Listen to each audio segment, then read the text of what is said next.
Unspoiled Network podcast.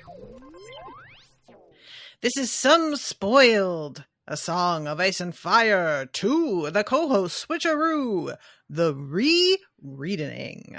On my behalf, it's not re for RoShawn. She is the Some Spoiled because she's in the show. Covering chapters 30 and 31, Jaime and Brienne. In these chapters, well, everybody's traveling now. Everybody's out on the road. Yeah. And Jaime and Brienne are thinking a lot about each other. Yeah. Welcome to Unspoiled.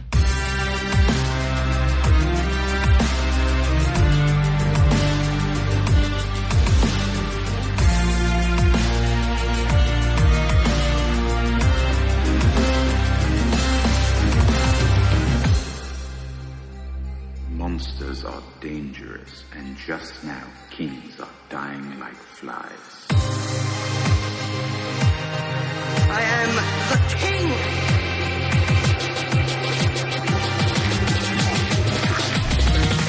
Fuck the king. Welcome to the show, everyone. I am Natasha. I'm RoShawn. I'm so glad you mentioned that, because they really are in each other's heads, right?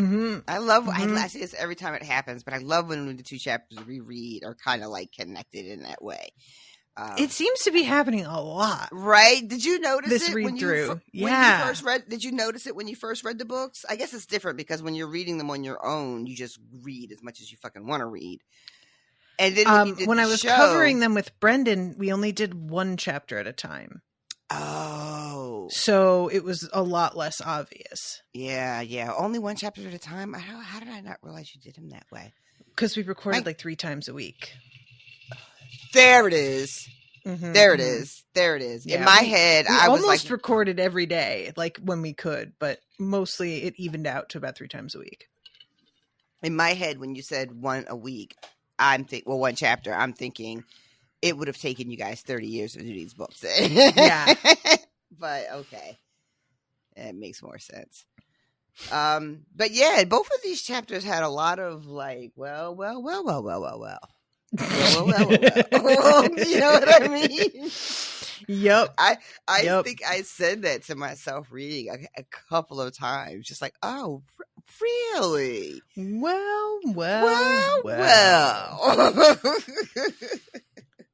Yep. There is all right. Well, when we say this, let's start at the beginning. So we start off with Derry. Jaime's in Derry. He found it closed to him just as Harrenhal had been. A chilly welcome from mine own blood. And yeah, this is where Lancel is. This is, And yeah. The whole situation with Lancel, it turns out, is a bit precarious. Yeah. This is, so, we had talked about this before too, about show Lancel at least. And I was trying to remember like what of his storyline that I could remember and seeing how wildly different it is in the books, at least. The show had him pretty much in King's Landing throughout. And we see him become very devout and, confessing his sins and all that stuff. But this in the book, Lancel, so the characterization is the same, but his circumstances are very different. He's been married. We find out that he is like not sleeping with his wife, by the way. Has not consummated this marriage. Is now at the point where he's just saying the quiet parts out loud. That he doesn't want to be here. He doesn't want this castle. At one point, Jaime is like, if you don't fuck your wife, this other dude is absolutely going to fuck your wife. And Lancel's like, I hope they're very happy together. They can have this castle. They can have his lordship. They can have all this shit. I'm about to go and fucking join the militia. Oh my God. Jaime's reaction to this fucking faith militant too. Oh my God. Yo. He has such contempt for Cersei once he starts to realize what the fuck is happening. And it's really interesting to watch him go through like the stages of grief, it feels like, regarding her, you know. That's such a great analogy. He is going through the stages of grief as this relationship is falling apart, you know. This dying, this relationship he's had with his sister is dying. And so where is he at now? What are the 5 stages of grief? I used to know them because okay, so first it's denial, then bargaining. Let's look it up. Stages of grief. Denial, anger, bargaining, depression, acceptance. Okay. So, all right. Well, then he's still in the sort of beginning stages because he's still in the angry stage. Yeah, I guess that's true. Mm-hmm. I wonder what bargaining looks like in this sort of scenario. I was just thinking something similar. I was like, maybe he's going through the stages, but not in order, because I feel like there was already a bargaining when he first returns to King's Landing and, you know, thinks that their relationship hasn't changed as much as it really has. And he's still trying to like bed her and he doesn't realize just how different things are between them just yet. So I feel like he may have done the bargaining part before the anger part. Yeah, I'm thinking too about how much, you know, you and I have been commenting Jaime's in the middle of fighting with Cersei and thinking about fucking her, and how once upon a time they could have just fucked this out and it would have been fine. And like, as much as it's definitely also he's a very horny man, there's a sense of like, just the sex just represents getting back to how things used to be. You know? Yeah. It's not even all about the sex. It's just that the sex was like a period of their life together where everything was rosy. Even though it wasn't, they were like making the best out of it and still managing to be together. Yeah, that's just over, and he wants it back. They had the thing about Jaime and Cersei too is, I love the point that it's not just about the sex, but they had created such an insular little world that was really just consisted of the two of them, right? It was like the two of them against the world. And when they were alone together, it was like no one else existed. Yeah. And I feel like as much as he misses the sex with her, he misses that intimacy with her, that feeling of when they are together, nothing else matters. They are both everything to each other. They're everything that the other needs, right? When I'm with you, I don't need anything or anyone else. And that he's like, so he was like chasing that as much as he was chasing just trying to like fuck her again. Yeah. Yeah. It's a weird thing to like, as a reader, to kind of low key mourn or have sympathy for this like completely fucked up toxic incestuous relationship. You know, but like, it's such a weird thing to like be grieving the loss of that. But yeah, that's where we are, kids.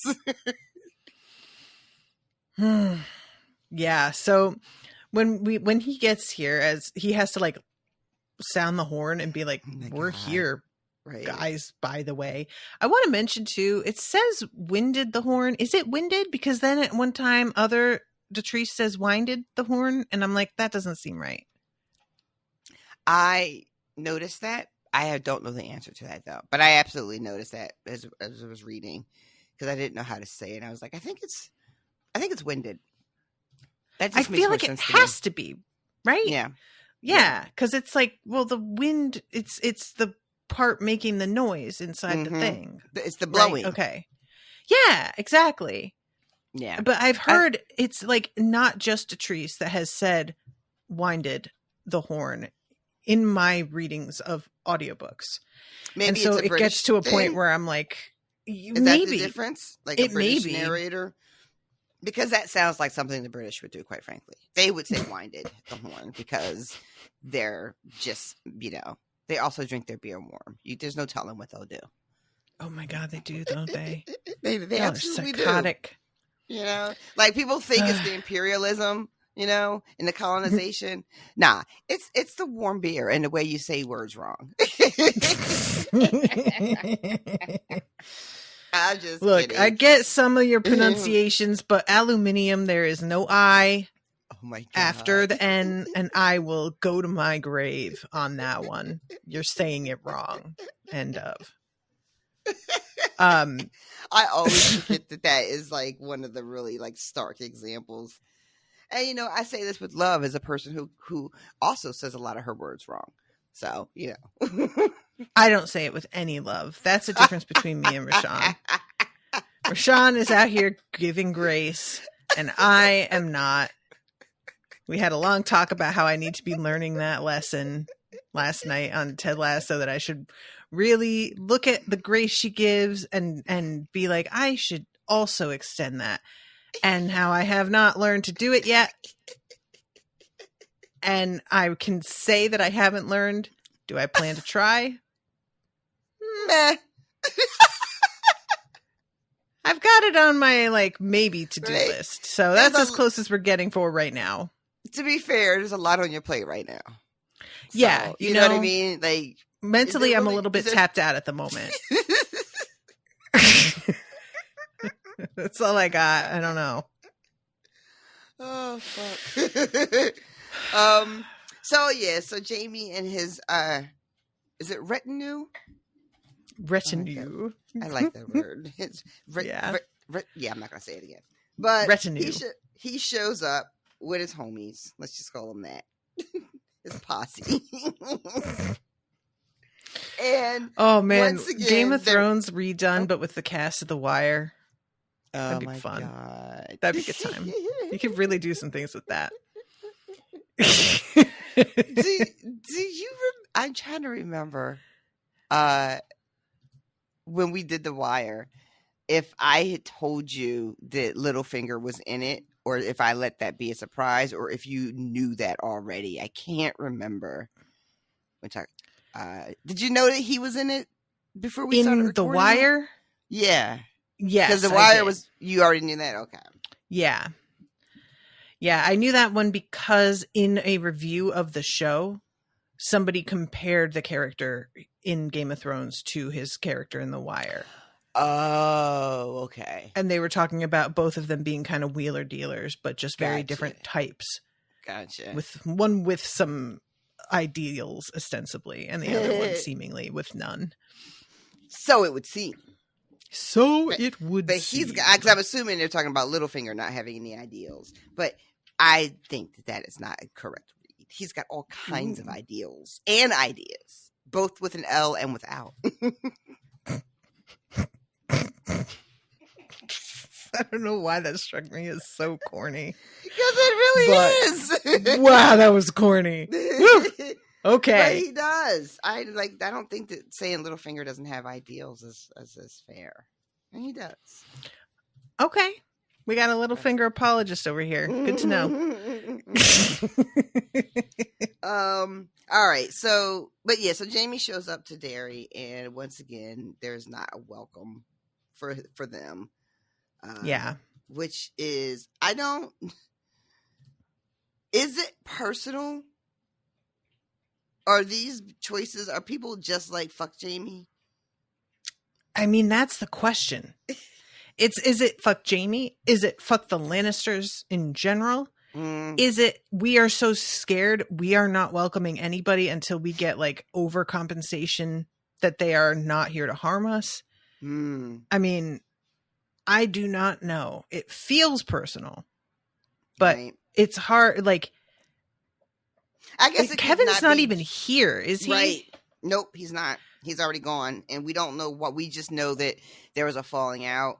Jamie's assuming that it's the religious thing, and that him and Kevin, Lancel and Kevin, had words over it, but we don't really know. Maybe it's not necessarily fuck Jaime. Maybe it is like just fuck the crown, fuck the king. You know, how you haven't been helping us as we've been out here dying. Maybe, it's not that personal to Jaime Lannister, but just sort of fuck the throne.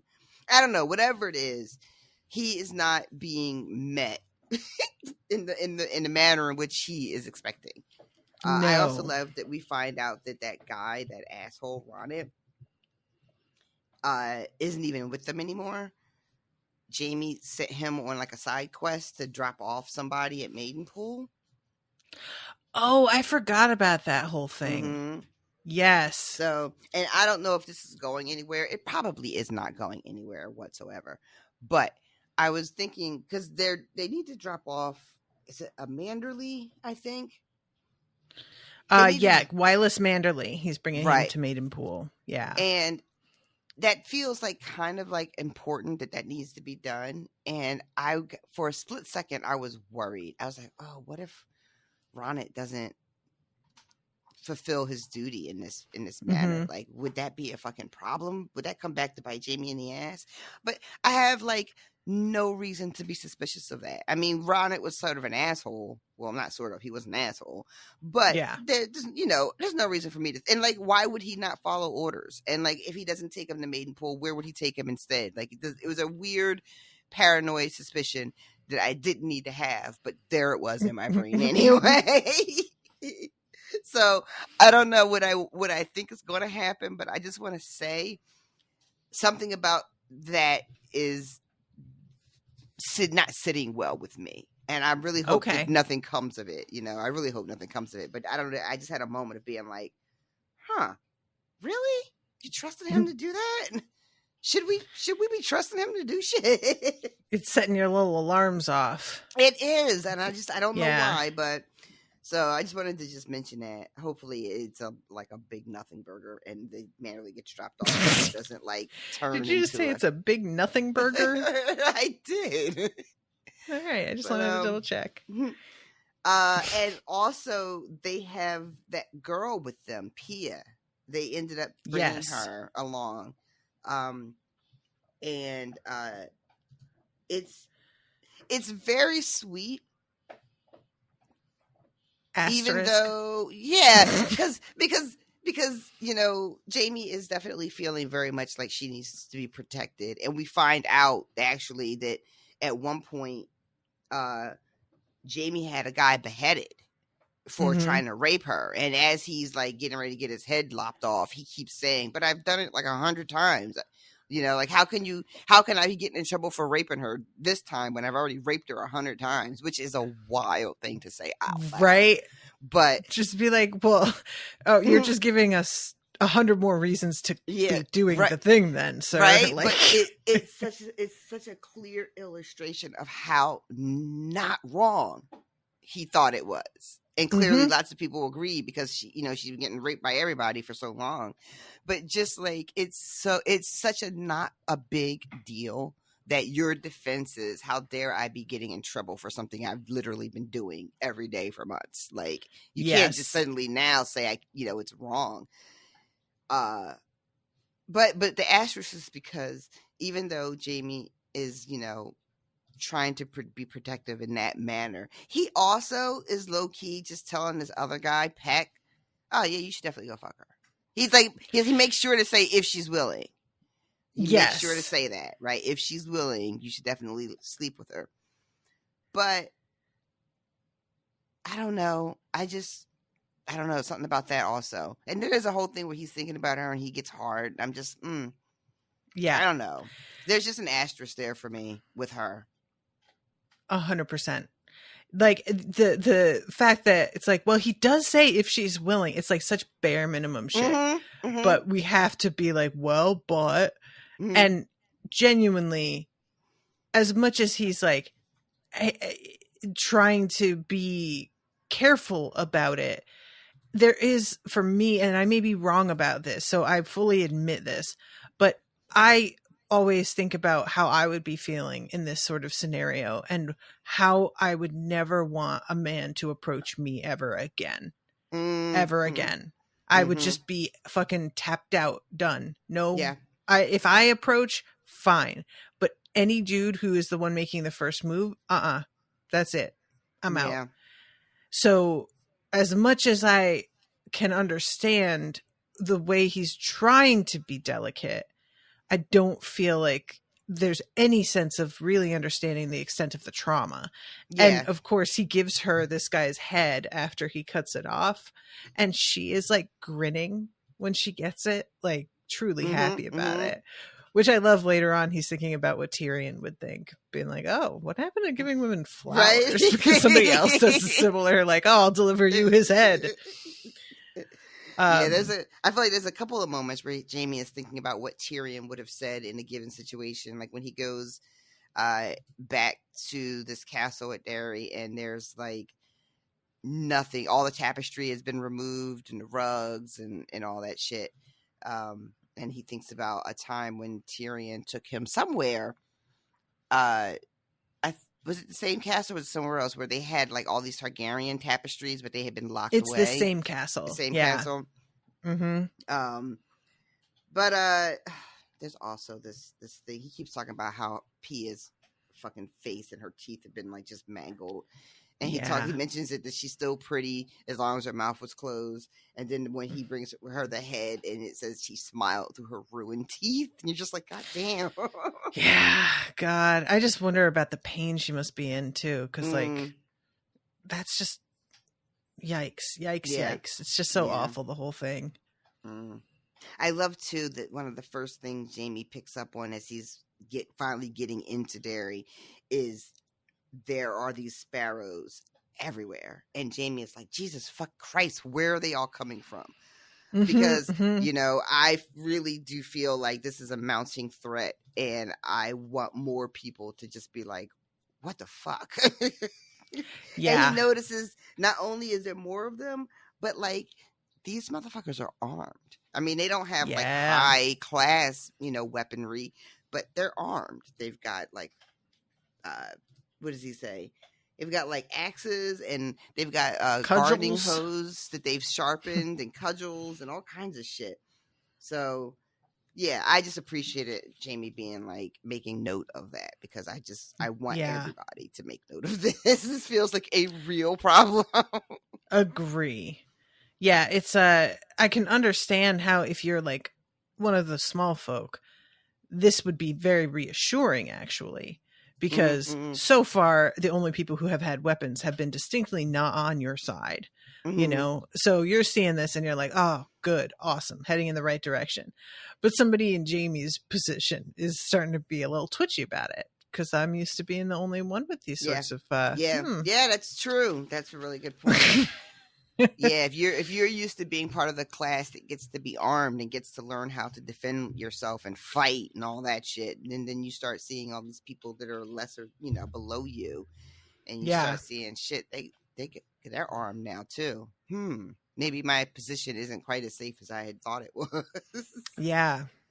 Fucking Jaime is like, where's my cousin at when he shows up? And everybody is like, oh, he's praying.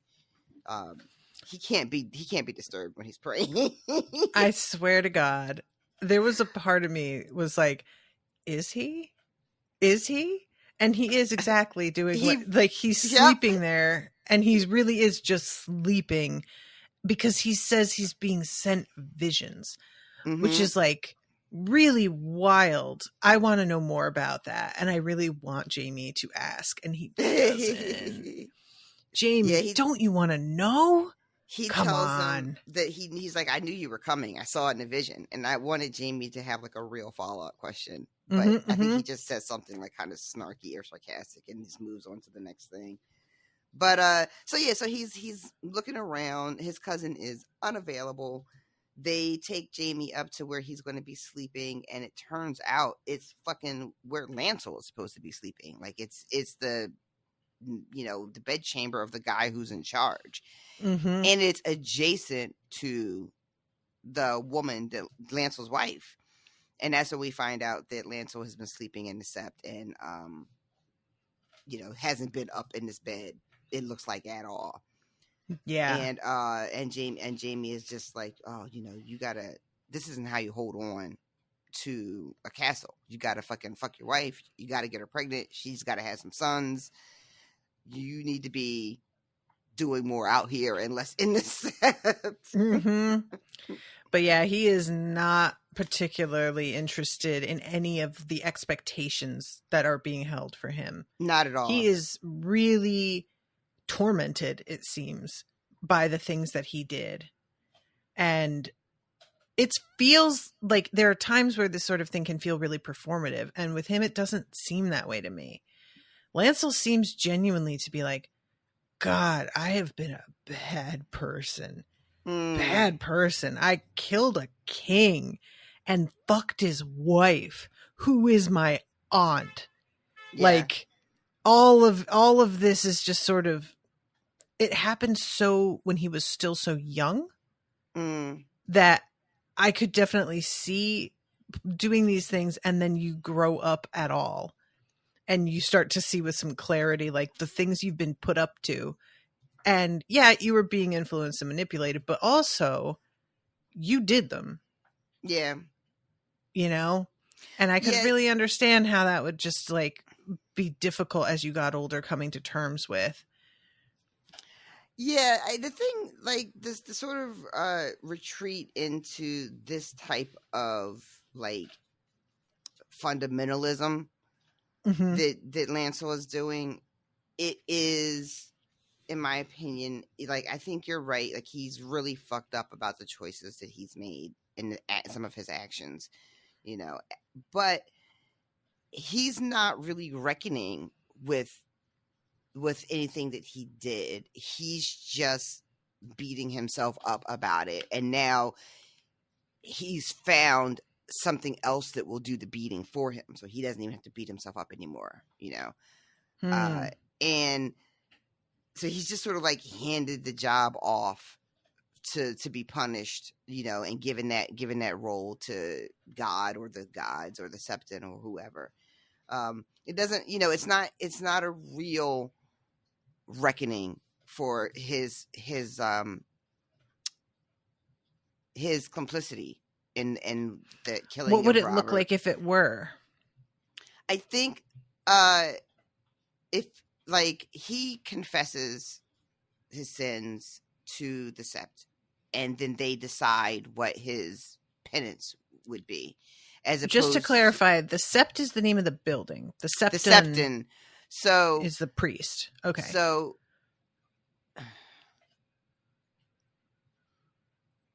I'm sorry. I feel like I completely tripped you up. You really did. I'm sorry. I was just, because it gets a little bit confusing. Because if you say confess to the Sept, that isn't like that. You could just mean he goes and speaks to the gods alone, which is what he's doing. So I'm just clarifying that you mean that you want him to like talk to another person and confess. I'm saying what he's done is confessed. He's confessed in a religious way, but not in a justice way. Okay. So, you know, he's taken his burdens and you know, laid them down. But he's not going to the police and being like, I killed somebody. Exactly. So Gotcha. I don't know if I necessarily, I think that it has to be, like, if you're going to really be taking an account for what you've done, if you really feel that bad about it, then you have to, I guess, take the consequences of your actions, all of the consequences. You don't get to just pick and choose, right? So he's decided he's done this terrible thing and feels really guilty about it. The religion offers him forgiveness, but says, but you have to then do this thing for us. And for him, it's live this very pious life, which is looking like eventually abandoning his land and titles and wife so he can join the warriors. I forget what they're called, the Faith Warriors or whatever the fuck. Faith Militant. But isn't there something called the Warriors? Like when he's giving his big speech at the end of Jaime, he's telling him where he's I know what you're talking about. Yeah. I am not on there, so I can't remember. But you're right, there is like a separate branch. Maybe it's in it's called the Warrior Sons is what they're called. Right. Okay. So that's what he's planning on going to join. And for me, that's I get to pick and choose. I feel guilty about something I've done, and I don't want to be guilty anymore. But I also don't want to pay the real price of what I did. So I'm going to pick this other way to atone, you know? Yeah. And and I don't think you get to decide. I don't think you get to choose. You know. But Yeah. so that's my take on Lancel. So, but it's a minute before Jaime even gets to see Lancel, because this dude is really serious about his prey. So Yeah, he is. We don't see him right away. Jaime gets set up in his in Lancel's bed chambers. There's a bath where he's thinking about Pia, and he gets embarrassed because his dick gets hard. And he starts thinking about Brienne and when they were in the bath together.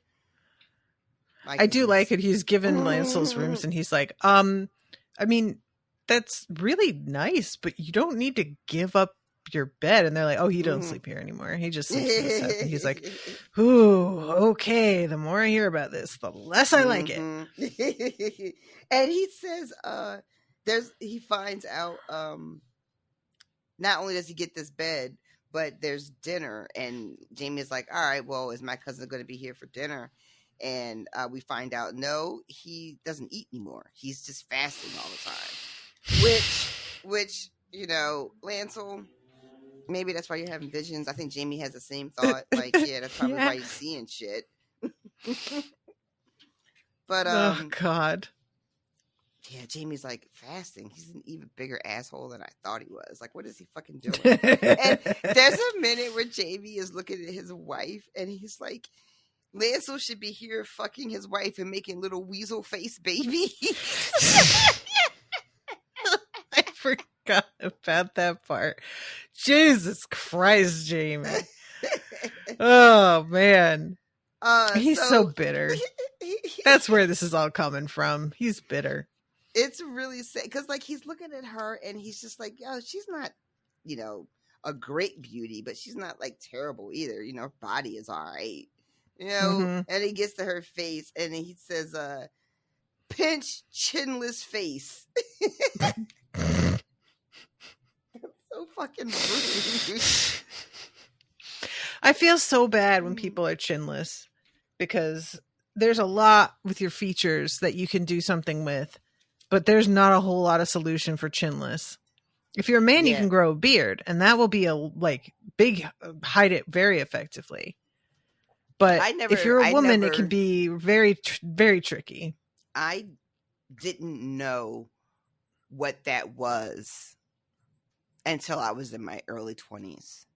Like, it's so weird. Like, I was familiar with the expression of chinless. You know, I'd read it and heard it, but I never like looked at a person in real life and was like, oh, they're chinless. That's what's wrong with their face. Like, I never really made a connection. I just never did. And then I met somebody, and I was talking about her with Steven. It was somebody that we both knew. And I was trying to describe like what was off, you know? Mm-hmm. And he was looking at me like, why are you struggling? And he's like, yeah, she doesn't have a chin. And I was like, that's what that is. And it was like a galaxy brain moment for me, because you know, it's a weird thing. Like, if you're only familiar with that expression mainly from books, is where I mostly was familiar with it from. It wasn't like somebody ever took a picture of a famous person and then said, this is what we mean when we say chinless. So I never had like an actual good visual image in my brain for what that word. And when I finally got to make it click, it was really like another door in my brain opening up. It just made it was like so much shit was like suddenly made sense for me. It was a great moment in my life. It's really remarkable how small a change in any part of somebody's facial features can be, and they look like a completely different person, or completely changes their whole, like, it's really, even like weight loss or weight gain can make somebody almost unrecognizable just in their face, because a whole different aspect of their features gets exaggerated or disappears. Yep. And it'll just be like, but I'm used to this dude being the guy with the big nose, and when he gains weight, his nose doesn't look so big anymore, and he's just not the guy with the big nose anymore. You know, like, it's just faces are crazy. We really can play a lot with those. Anyway, weasel faced children, indeed. And he says that her face makes him think of his cousin Cleo's, but he can't just say cousin Cleo's. He has to say unlamented cousin Cleo's. Jamie is so fucking shady. My He God. is. So it's being, in my opinion, directed toward more worthy people than it had been. But yeah, he's kind of ruthless. That's you know what? That's true. I mean, in this particular chapter, some of these people are just catching strays, but that's because Jamie's under a lot of pressure right now. But generally speaking, you're right. The targets of his cutting remarks are directed more towards color people. Commentary. The people who are a little bit more deserving of it, I think. So I guess that's growth. So they're having dinner. Lancel is not here. He's spending a lot of time talking to Lancel's wife, whose name I can't remember, but it starts with an A. Oh, right, yeah. And she is kind of like a little bit of a Amory. There it is. Yeah. She's just kind of like, she's fucking crying every time you turn around. This bitch is in tears like this whole dinner. I don't like, but her mother is here, and her mother, this is somebody who I was really listening to. But Amory is just like, she's crying about her father. She's crying about her dead husband. She starts crying when Jamie starts talking about the Smiling Knight, which is like a tale from years ago. Like, and Jamie's like, yeah, he's an outlaw but he's been dead for years. There's no reason for you to be worried. And like, her lips starts trembling just to mention, like a tear rolls down. Calm down, woman. Right? She's doing a lot. A whole lot. And there's some stuff here too. She's the daughter of the dude hanged in the epilogue of the last book with Lady Stoneheart. Yes. That's her dad. Yeah, because she tells the story about how he went out to ransom this Peter Pimple guy, and as soon as she said that, I was like, oh shit. I know what this is. I got it right away. I also have to just mention. Wait, go ahead. You may be about to say the thing I'm going to say. Go ahead.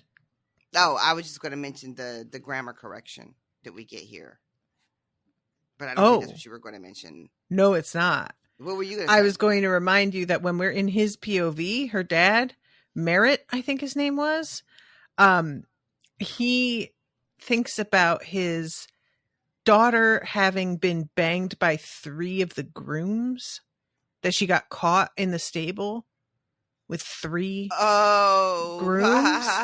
This is her. That one I forgot about. Yep. This is her. So yeah, she's a saucy minx. So this is who Kevin married his son to? I don't know if this was the original plan, but yeah, that's who he went with. Oh my God, that's hysterical. Thank you. And Fat Walda is her sister. Thank you for that info, Austin, because that's from Austin's Info Corner. That one I did not pick up on. Oh, okay. Yeah, because she's only part dairy. She's a Frey by last name. The mom, who's also at dinner, is the dairy part of the line. And because Amory is telling the story about how her father died, and she says he went to ransom, he brought the gold, and it hung him anyway. And her mom says, hanged, your father was not a tapestry.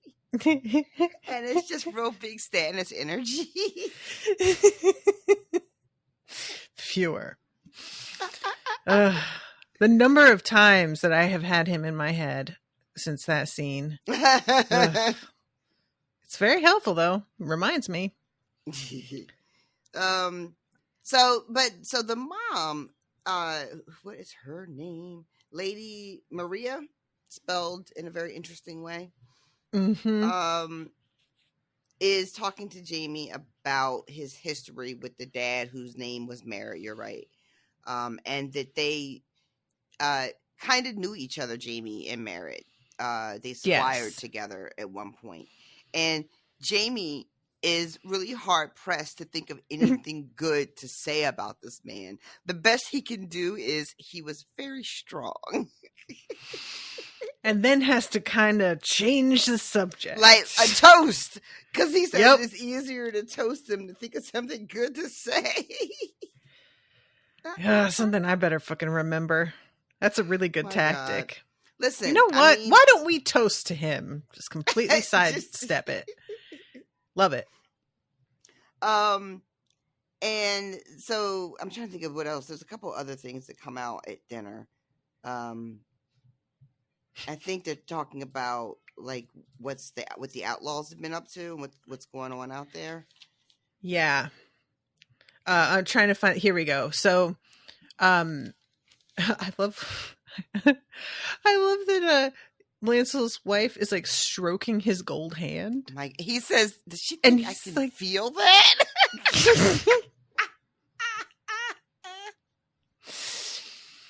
How far did Black Walder track this hooded woman and her men? His hounds picked up their scent again north of Hagsmire. He swears that he was no more than half a day behind them when they vanished into the neck. Let them rot there, declared Sir Ken most cheerfully. If the gods are good, they'll be swallowed up in quicksand or gobbled down by lizard lions.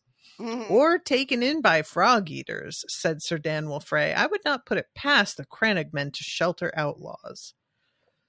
And this is when Lady Maria says that some of the river lords are hand in glove with Lord Beric's men. The small folk, too, sniffed her daughter. Sir Harwin says they hide them and feed them, and when he asks where they've gone, they lie. They lie to their own lords. Have their tongues out, urged Strongbor. Good luck getting answers then, said Jaime. If you want their help, you need to make them love you. That was how Arthur Dane did it when we rode against the kings with Brotherhood. He paid the small folk for the food we ate, brought their grievances to King Aerys, expanded the grazing lands around their villages, even won them the right to fell a certain number of trees each year and take a few of the king's deer during the autumn. The forest folk had looked to Toyne to defend them, but Sir Arthur did more for them than the Brotherhood could ever hope to do and won them to our side. After that, the rest was easy. And I mean, I just want to point out how he is coming to this conclusion, and Cersei isn't. I mean, he is 100% right. It's not, and it's not like he had to invent the strategy. You know, other people have done it, and we've seen it work. He's witnessed right here. He's telling them, giving them an example. I also love when he finds out that there's a woman with Beric. And he is like, there was a woman with the Kingswood Brotherhood as well. And she says back, oh yeah, I know of her. Because Merritt apparently got kidnapped at one point when they were younger. And branded on his ass. Yes. Yep. We get this mentioned by him in his POV as well. Yep. Just how humiliating it is. But in this moment, and Jaime says, where is it?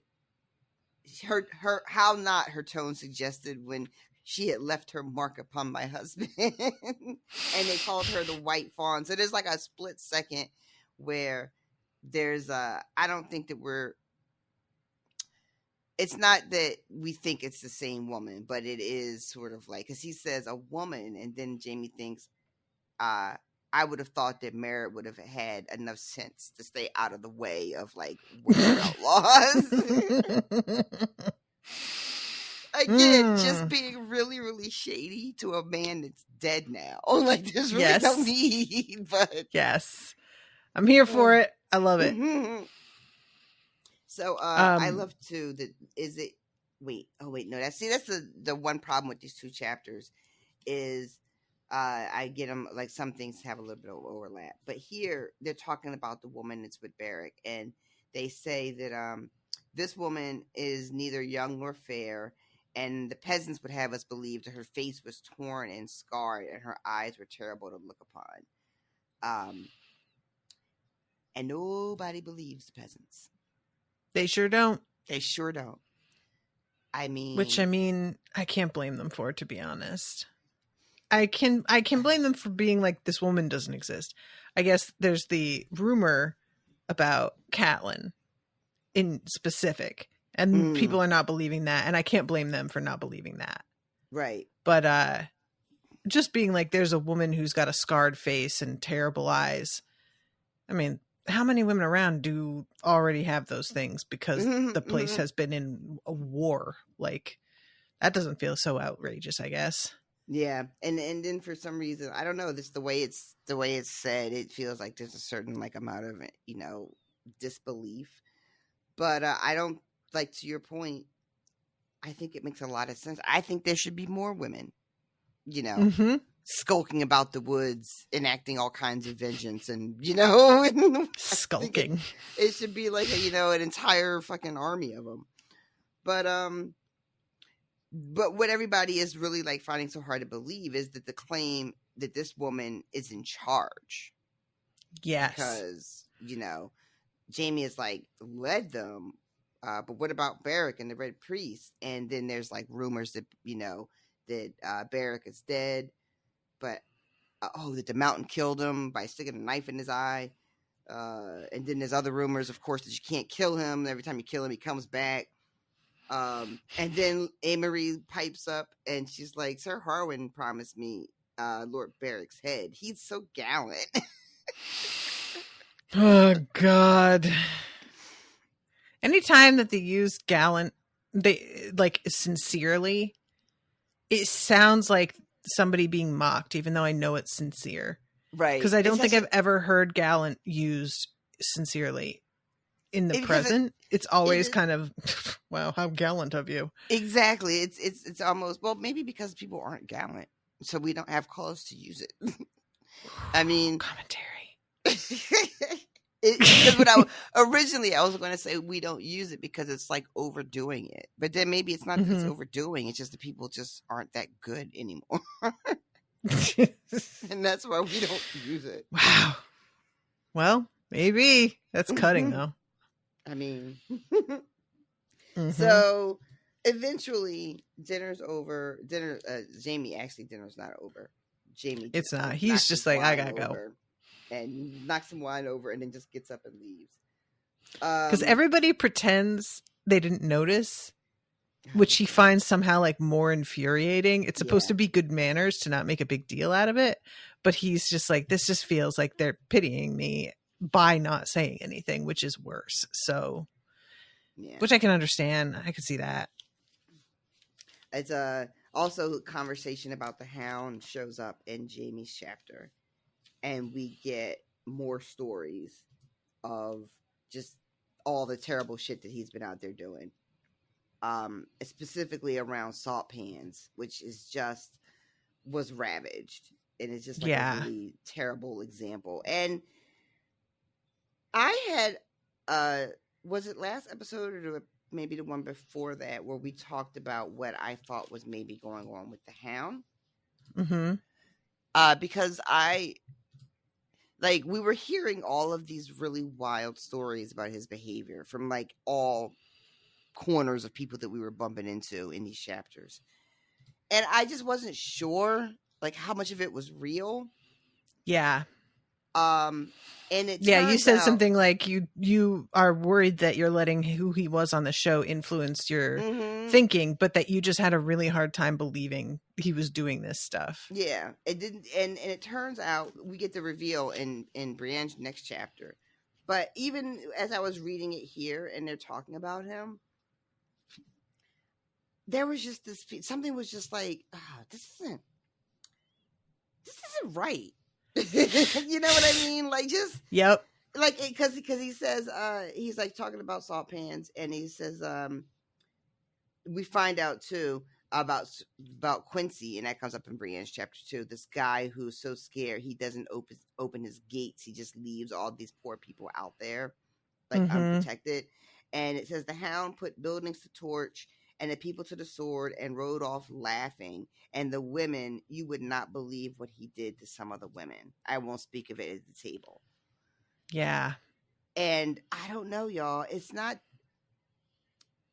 I had difficulty articulating it before as well. It was not so much that I feel like that the Hound was too good to do any of these things because I've seen him be a monster, but it just didn't track. You know, it just didn't track.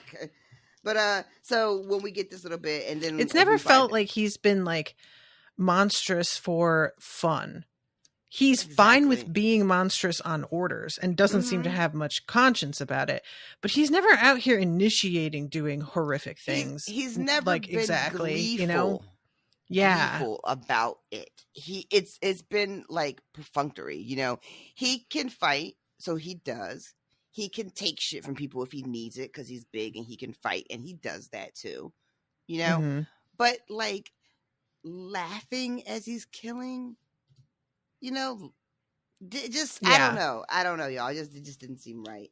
So, but after the story at the table, and Marie just says, "I cried when I heard," and I'm just like, "You cry over everything all the time." So your tears mean nothing, lady. But Jamie is listening to the story, and he says, "What makes you so sure this is the Hound doing all this?" Because Jamie is like, this all sounds a lot more like Gregor than fucking Sandor at all. But the Sir Arwood is like, everybody's seen him. He's been seen. That helm of his, everybody knows who wears that helm. And I, quite frankly, you guys, had forgotten that he had such a distinctive helm. And so when this comes out here, I was just like, oh, shit. That's it. That's the thing. That's what's happening. But I didn't expect to get that confirmed right away. I thought that was going to be something that went well towards the end of this book before we ever found out the truth about that. Yeah, there's even a mention in the, I think it might have been the last Brienne chapter, or maybe, I'm not sure, but somebody is talking about a girl who was raped by the Hound and that he didn't take his armor off the whole time. And he's saying this because of like how rough the metal edges were on her, because she's naked and he's got this mountain of metal on his body as he's raping her. And it's meant in the moment to just be like, that's fucked up. But looking back, it's a kind of giveaway. Right. Oh, right. That's because it isn't who it looks like in the armor. Yeah. Now, what I want to know is, it probably doesn't even matter. Like, it doesn't have to be somebody we know. It could literally be any outlaw or anybody who just stumbled across the helm. So I'm not necessarily expecting it to be someone I know. But what if it is? And if it's somebody I know, who could it be? And I have no idea. What do you think? I got nothing. Really? Nothing? I mean, okay. We've met some really shitty people, you know, who I think could be culprits, right? So, who were the guys? I get the names confused. Is it the Brave Companions? Are they the fucking mummers? Yeah, those are the Bloody Mummers. Same group. Yeah. So it could, like, those guys are all sort of scattered now, because that was Vargo Hoat's group, right? So Vargo Hoat, we know he's gone, he's dead, and and then Brienne ran into like Shagwell and the other guy, right?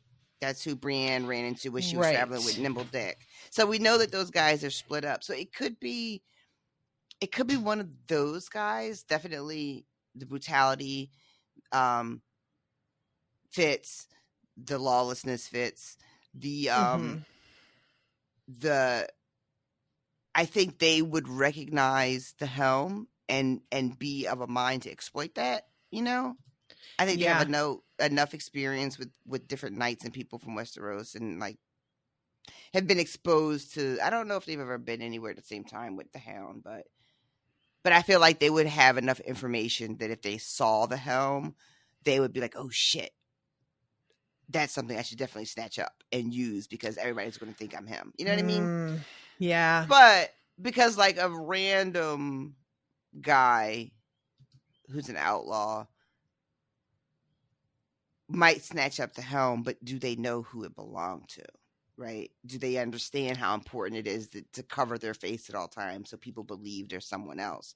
Or do they just think it's a rad helmet that they found? You know what I mean? Right. Yeah. So, but that's as far as I got. I mean, it could just be somebody. It could be a character I don't even know. You know, it could be somebody that's going to be introduced.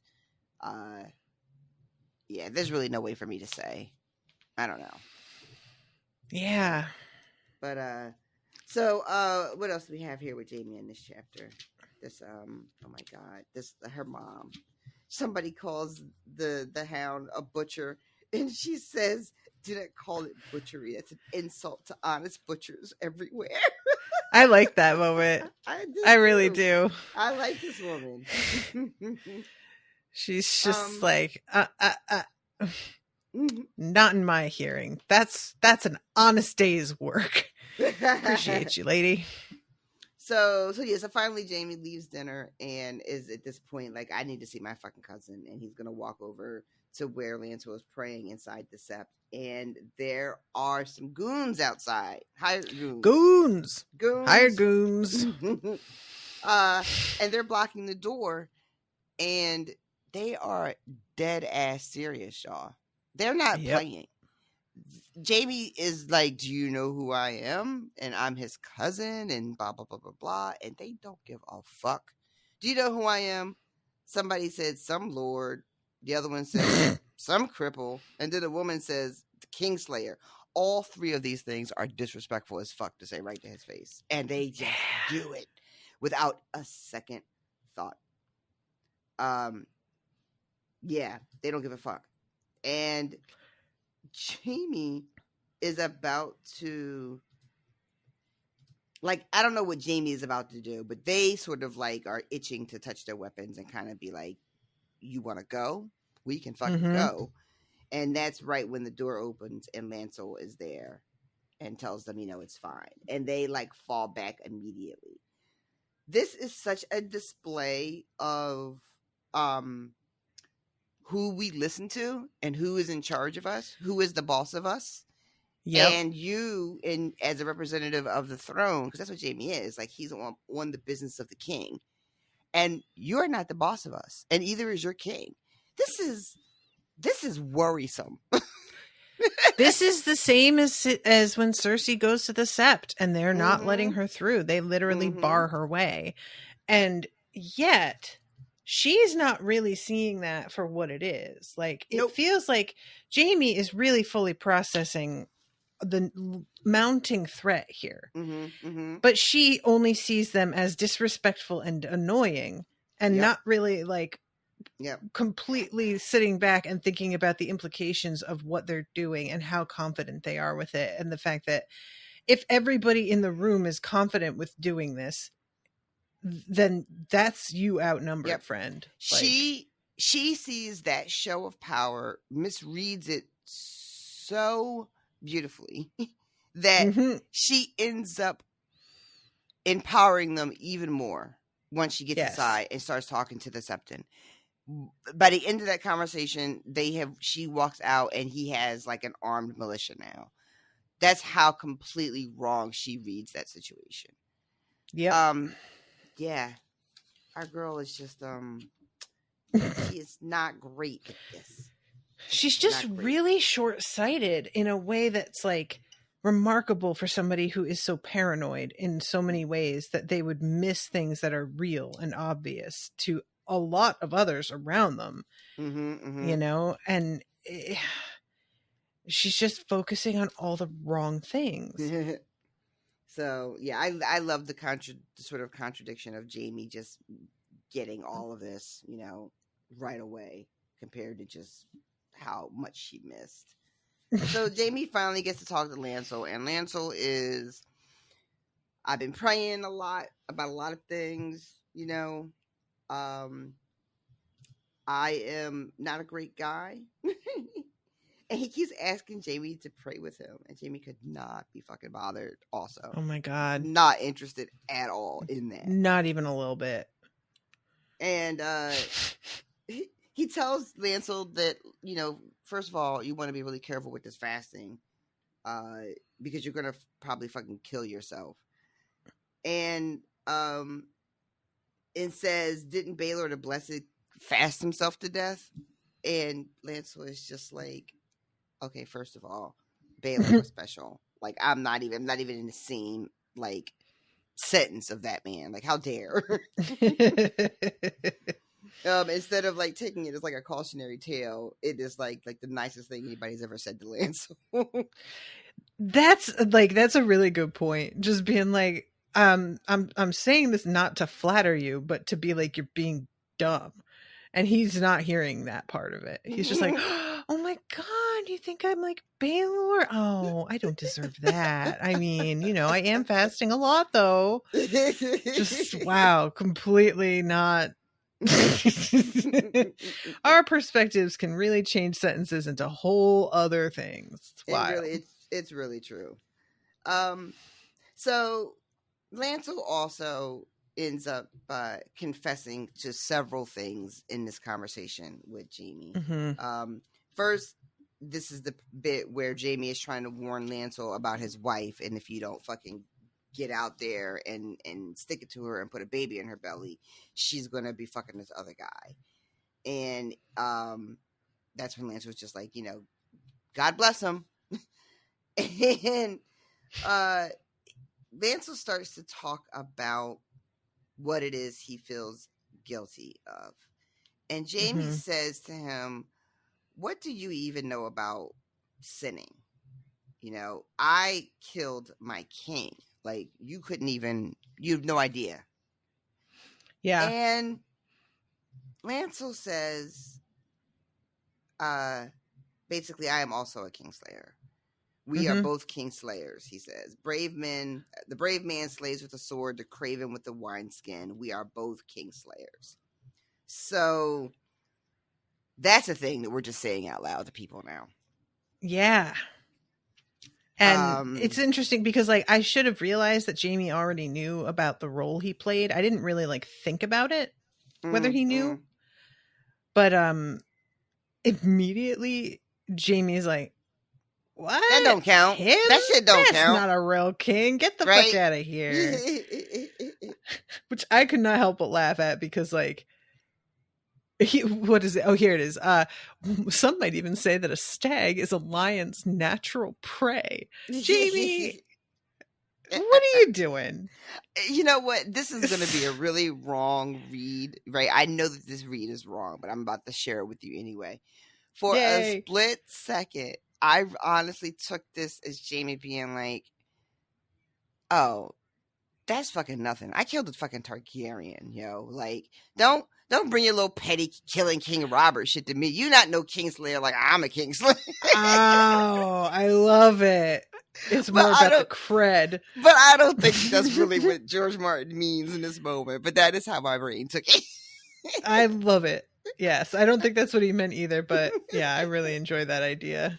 He's been running from the title of Kingslayer forever, but there does come a point where it's like, well, but I mean, you got to admit, Targaryen is pretty badass. Exactly, like he's like almost insulted that would even be considered kingslaying. Like, no, that is not up to the standards of being a kingslayer.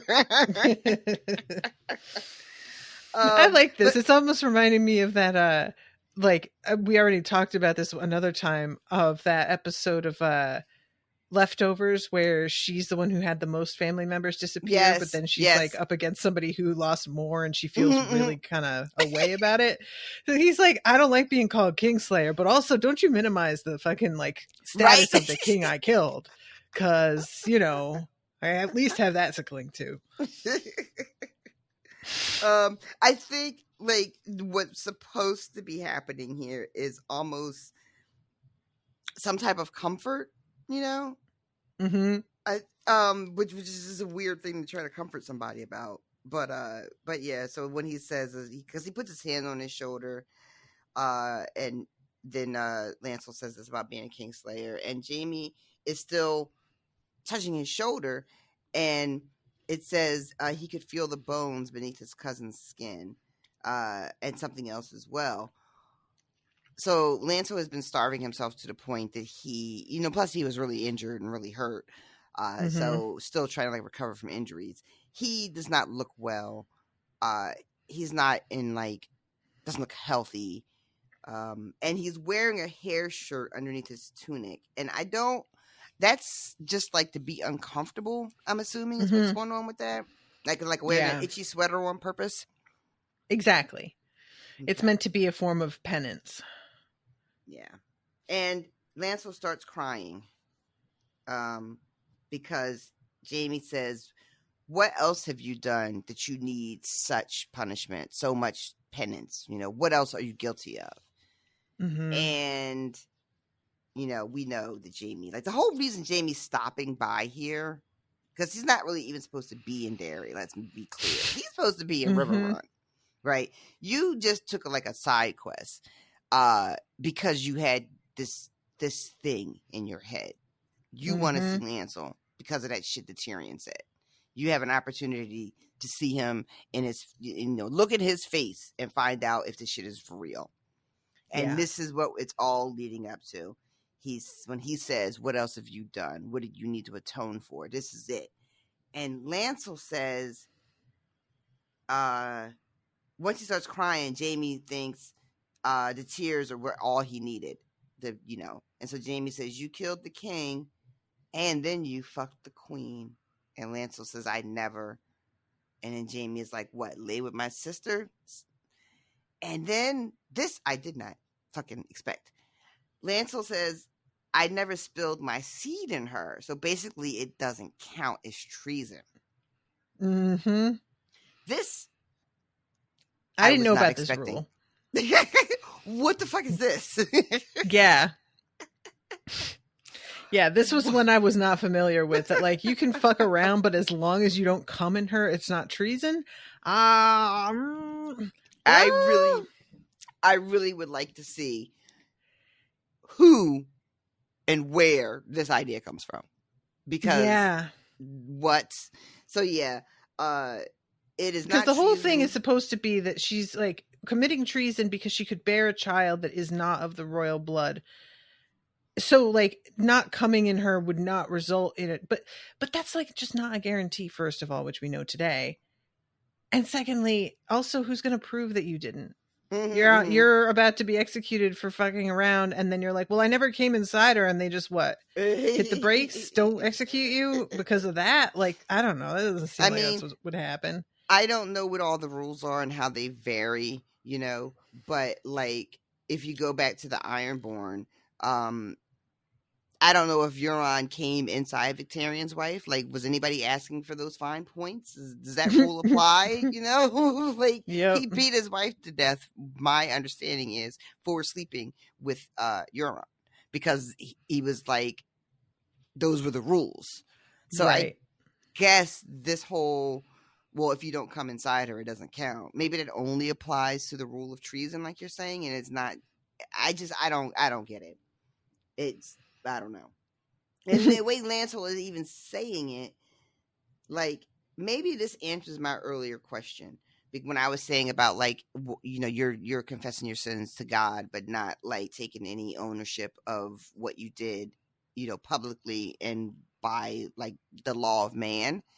But if Lancel really believes this bullshit that he didn't commit treason, then maybe that's why he hasn't confessed to a crime, because he really doesn't think he committed a crime. Like he just did something that was like fucked up, but like he broke God's law but not man's law. So maybe that's how he's justifying it to himself. But sir, I implore you. And even if that's true, giving the drugged wine to the king would count, wouldn't it? You would think. So yeah, but so Jaime, he finally he says the whole thing about it not being treason, and then he also tells Jaime, he's like, look, the king died, you were being held captive, your dad was fucking fighting in the field, your brother was, well, she's scared of him and she had good reason to be scared. I just was trying to comfort her, and your brother made me betray her. And Jaime asked Lancel, did he force her? Like, did he force himself on Cersei, really? And Lancel was like, no, I would never. I loved her and I wanted to protect her. And then he says also at some point that he wanted to be Jaime. Yeah. I don't know. What? I just don't know. That's not telling me anything. I don't know what that even means. When he says, I wanted to be you, I wanted to be, he means, like, does that mean he knows that Jaime and Cersei were fucking? Or did he mean that in a much more general, like, you were my big cousin, I wanted to be like you were like a really good fighter, and I idolized you, and I just wanted to be like you when I grew up. That's what I mean. Like, I don't know which that is. I think he knew.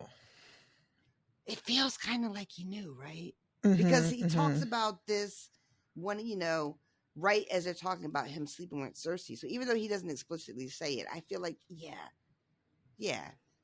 He knew. And he says too, at one point that he was afraid that I think Lancel said something about being worried that Jaime was going to come and kill him.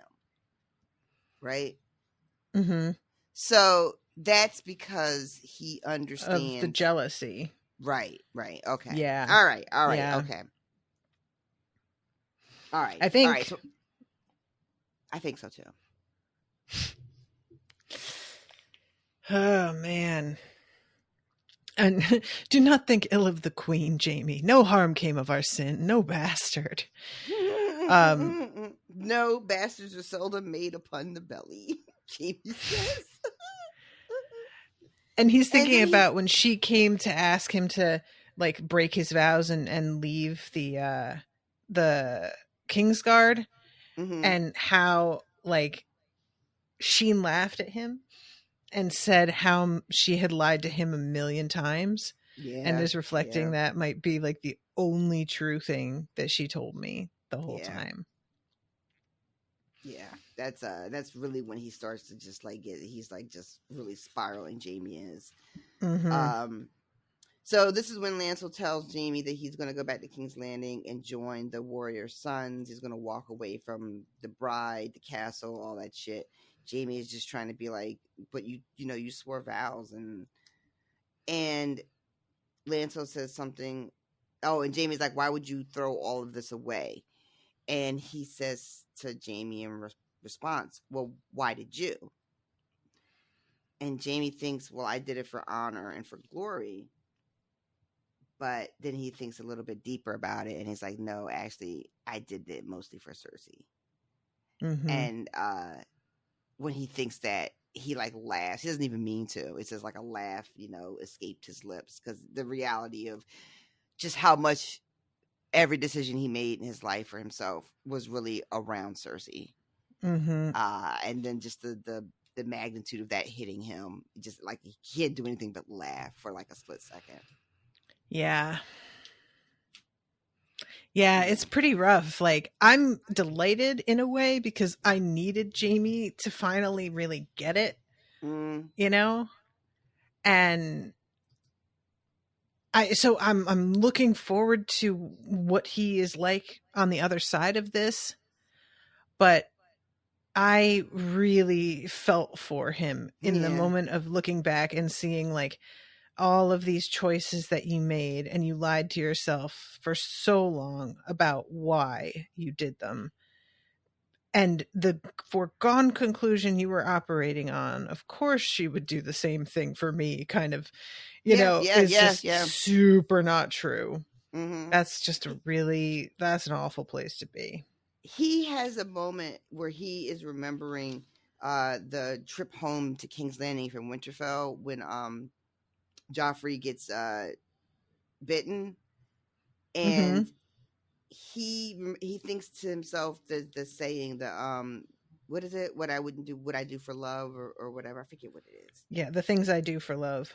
Yeah, and he realizes that if he had found Who ran away? It's Arya, right? Because What? it just says, he says, if only by chance the Stark's own men had found the girl before me. And I can't remember which girl ran away after the dog bit Joffrey, after the wolf bit Joffrey. Oh, Arya, yes, Arya, yes. right? But Yeah. basically what Jaime is saying in this moment is Cersei was so fucking mad that he would have killed this little girl for Cersei. Mm-hmm. And it's only because Stark and Ned's men got to her first. And that's how fucking sprung he was. That's how devoted he was, you know, which is not a huge surprise because, you know, he did toss a little kid out of a giant fucking window. So, you know, but so for him to like be looking back on his life and of all the shit that he's done for her and all the shit he's been willing to do for her, and to be faced with this idea that it was never the same for her, which we don't know, but he's thinking it was never the same for her. It's just so fucking sad. This he's telling the story about my sister wanted a girl to lose a hand. Robert told her she was cruel and mad. They fought for half the night while Cersei fought and Robert drank. Past midnight, the queen summoned me inside. The king was passed out snoring. I asked my sister if she wanted me to carry him to bed. She told me I should carry her to bed. I took her on Raymond Derry's bed after stepping over Robert. If his grace had woken, I would have killed him there and then. He would not have been the first king to die upon my sword. As I was fucking her, Cersei cried, "I want." I thought that she meant me, but it was the Stark girl that she wanted, maimed or dead. And there's something about that moment of, it's so obvious to a reader. She's getting you to do something while you're fucking her. It's so clearly transactional. That's not to say she's not enjoying the sex or has no affection for him, but the manipulation is bald-faced. And the fact that it's seeming like he's only now seeing it is wild. Yeah. Yeah. And he's telling the story to Sir Ilyn. Because I mean that the beauty of having somebody who, you know, is mute and illiterate is like you can just tell him anything. Like, what is he gonna fucking do? So Jaime is taking full advantage of that. And then Sir Ilyn starts to make that noise, and Jaime is like, he's laughing at me. Yeah. So Jaime finds confirmation of like a very terrible, no good thing. Finds out that it's true. Also learns that his sister has, you know, again armed this new wing of militants and understands that this is a fucking problem. All in all, this was not a great chapter for our boy. But it wasn't great. It wasn't great. Indeed. The last thing he says to Sir Ilyn is something like, you know, fucking come kill me then or something. Oh yeah, shut your bloody mouth and kill me if you can. Which I don't think it's a legit like suicide mission, but it's definitely Jaime like, I need some punishment of my own. Lancel's got his way and I've got mine, you know? Yeah. So Brienne next. And Brienne she is arriving at a septry. It's basically like a secluded, idyllic sort of commune, you know? And it's called the Quiet Isle. And mostly, like, it's not that they are they're not allowed to speak. It's that they are kept from speaking on certain days, a lot of them, or people make promises to themselves not to speak, but like certain of the elders of the community are allowed to. Yeah, they take a vow of silence as part of like, it's like a monastery kind of deal. And only the elder brother and then his proctors are allowed to speak, and they can only ever speak on one day of the week they're allowed to speak.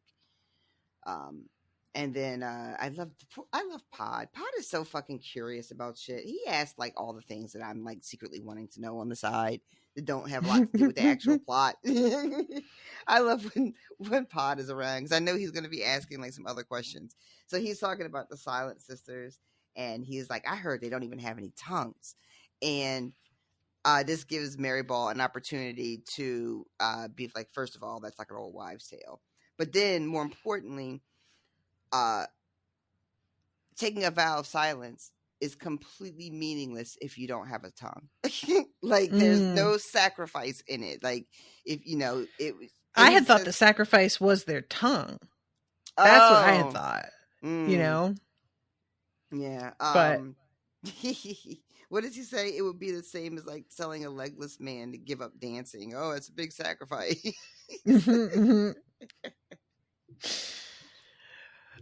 Yeah, and he says that mothers have been cowing their daughters with that tale. So that in particular kind of made me go, oh boy, like just shut the fuck up or I will send you to have your tongue cut out from mothers to daughters.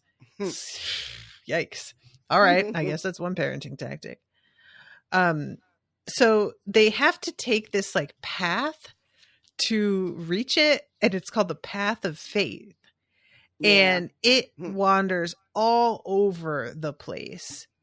And it's the same sort of path as the one that Bran had traveled up in I don't think it was the Night Tower, but remember that like underground or underwater path that led to him being really, really close to the wildlings, but the wildlings couldn't get to them in the tower. Yeah. So it's a similar thing where it's like right under the surface of the water, and you like have to take all kinds of twists and turns that do not lead directly from the point you start to the door. And I really love the concept of this for this particular place. It's cool. It's a cool idea for a defense, certainly, but just the idea of like, no, the path of a spiritual journey is not linear, that you've just got to kind of wander all over the fucking place, and eventually you'll get there, but you've just got to keep doing what you do and not get like fixated on the fact that the line is not straightforward. I really like this. Yeah, I did. I liked it as well. I liked the two. It just is like the path of faith was a crooked one. Brienne could not help but note, and it just I like that a lot. I like too that as we get the description of how everybody is like traveling along this path, that dog understands what's happening here and does not behave like he normally would, which is like running ahead and leaping and bounding all over the place. Like, nope, he walks very closely behind Maribald. He is a good doggy. Very good dog. And at one point, the guy that's traveling with him, what's his name, Hyle, is like, aren't we trying to get over here? Like pointing in one direction, but meanwhile they're going in the opposite direction. He's just like, what the fuck are we doing? We're going every way but towards where we're trying to fucking get to. And Maribald just says like, gotta have some faith. You gotta believe and persist and follow. And I know that would make me absolutely enraged. I would be so angry if that was the answer I got. If I asked a straight up legitimate question like, aren't we trying to get up there and you're taking me over here, and you came back to me with that, I would be pissed.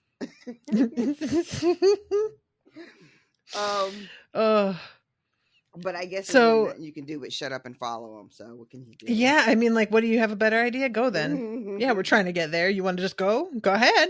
Go, I guess. So they finally do get there, and they get a wonderful welcome. They get the kind of welcome Jaime cannot buy. Ouch. Damn. Everybody is so happy to see him.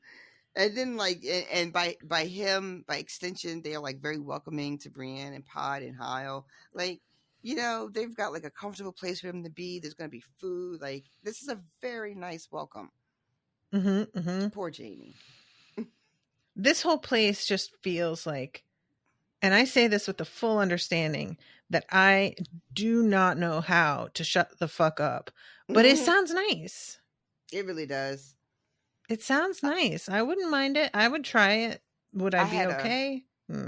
Questionable. I had a but therapist years ago, my old therapist, and she gave me a bunch of links of like places you can go where you can like rent like a small room for a weekend.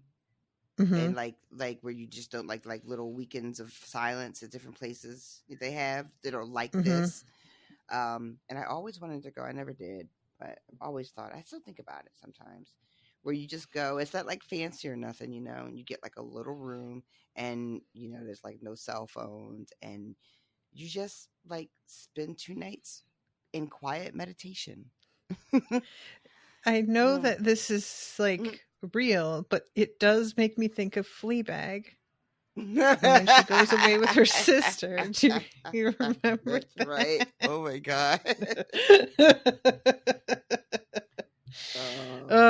Anybody out there who has not seen Fleabag, just go ahead and do that as soon as possible, please, because like might be the best TV show I've ever seen. Yeah, it's really. I was just telling somebody how good it was not too long ago. Oh, it's so good. So they introduced Brienne to the gentleman that meets them at the door, who I don't even know if we get this guy's name. But there's like 2 or 3 people that are waiting to greet them. And they introduce Brienne. Oh, Narbert. His name is Brother Narbert. He goes, a woman. And he doesn't have like that gross reaction that we've seen men have to Brienne in the past, right? No, it's not. Yeah. It's not anywhere like, he's not like fucking Randall Tarley or anything, but he is like taken aback. He's shocked. And then she asked, like, you know, do you have any women here? And he's like, not right now, but the women we do see are usually here because they're hurt or they're having a baby. Yeah. Not just rolling up as part of a crew, you know, armed and nailed and all that shit. And when he explains she's hunting for the hound, I love this so much. He says, to what end? And she says, his. And I was like, woo! Woo! Somebody looks at her, and after she says that, he says, you are brawny for a woman. It's true. And he says, maybe I'll just take you on up to the elder brother anyway. This is the guy who's like, they take their women to. So like, he just doesn't know what else to do with her. Yes. Just like, all right, you're clearly not sick. You look in good shape, in good health.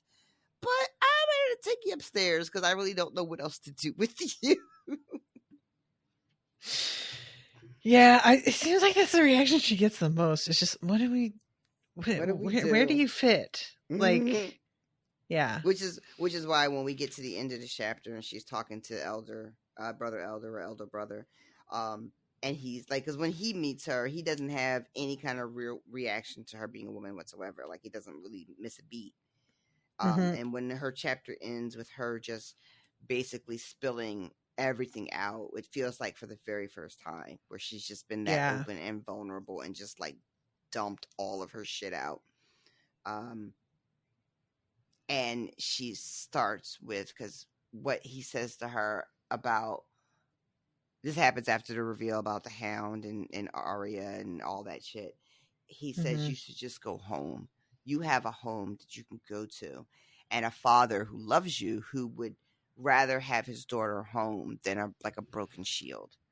And it is that sends her over the edge, because she thinks and says out loud, like, I don't even remember knowing about these other children that her father had. I'm sure it was mentioned, but I don't remember this at all. She had a brother that died, and then 2 siblings that were stillborn. And Brienne has this guilt of, why am I the one that lived, the freak, when he had these other children who were normal and could have made him proud? You know, I am alive, not really his daughter, but also not really his son. I was heartbreaking. And I know I Yeah. jumped ahead, but that was really like even though we get like a lot of good information, we get the big reveal about the Hound and Arya. But really, it was the last chapter, the last like paragraph for me that was like really everything. So there's a couple things when you're talking about the reveal of the Hound. You're talking about just the reveal that the helmet was placed somewhere and taken. Yeah, that she finds out later when he goes and takes her aside and tells her that in private, because he doesn't like dump all this information in front of everybody. He just tells her like, I think we need to talk. Mm-hmm. Now, based on the way that you're talking to me, I'm going to say that you haven't come up with a particular idea that I am going to put forth to you, and I'm going to say isn't a spoiler because there's no confirmation of this thing. Okay. But so he talks about the Hound and finding him injured, and that he begged the brother to end his life, but that the brother had taken a vow not to kill, and so he tried to nurse him, but it was too late. And that he buried him and he's dead. Yeah, However, he says he died right in my arms. Yes. Oh, no. However, there is a man described several times in this chapter as being enormous. And his horse is here. And the man is crippled somehow. It's unclear how. Digging the graves. The guy that's digging the grave, yeah, he's hurt. Oh, my God. I don't remember him being... Let me go back. Let's see. So... See, I happen to have this page here. It says where they are on the upper slopes. Somebody's digging a grave. Brienne was struggling to... Oh, there's a brother bigger than Brienne struggling to dig a grave. From the way he moved, it was plain to see he was lame. He flung a spade full of stony soil. And they say he's a novice, so he's new. So whoever this guy is actually new. Bitch. Yeah. Are we trying to... Are you floating a theory that this is the fucking Hound? Mm-hmm. Yep. All right, let me ask this question. What's going on with his face? Does anybody see him up close? Nobody sees him up close. Because that's like you take one look at him and that would be like, are they hiding his face or anything? I think he's just too far away to see. Okay. And I don't know that anybody here needs to be camouflaged other than Brienne, who might recognize him. Because it's not necessary that all the brothers be lied to. No. I don't mean that. I don't mean like, that's what I mean. Like, I would have thought that, well, they didn't know they were having company, so there's no way that they would have known. Let me see.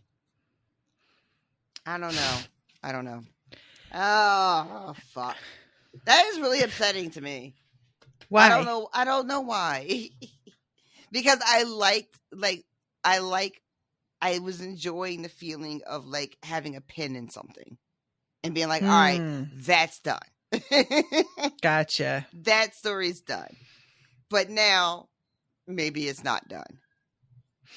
Ugh. And there's like a few different, for example, he says, I do not know where she is or even if she lives. There is one thing I do know, however. The man you hunt is dead. He says the man you hunt is dead, which feels very specific. I buried him myself. And how much of that is real? He does say, I covered him with stones to keep the carrion eaters from digging up his flesh, and set his helm atop the cairn to mark his final resting place. And that's the only thing at all that points to that there was a body that was buried. And I'm not sure how much to listen to that. And you said that this is not confirmed, so you don't even have the answers for this. This is like just something I that do not. fans have been thinking of. If it were confirmed or denied, I wouldn't tell you about it. But it's not either way. And he talks about how he says when she says if it's true, Sandor Clegane is dead, he is at rest, which is what kind of got my attention the first time beyond just the description of the big man. And then later on, he's describing his situation. And he says, when I was not fighting, I was drunk. My life was written red in blood and wine. When did it change? Asked Brienne. When I died in the Battle of the Trident. Yeah. So he's describing his own death, but he's not dead.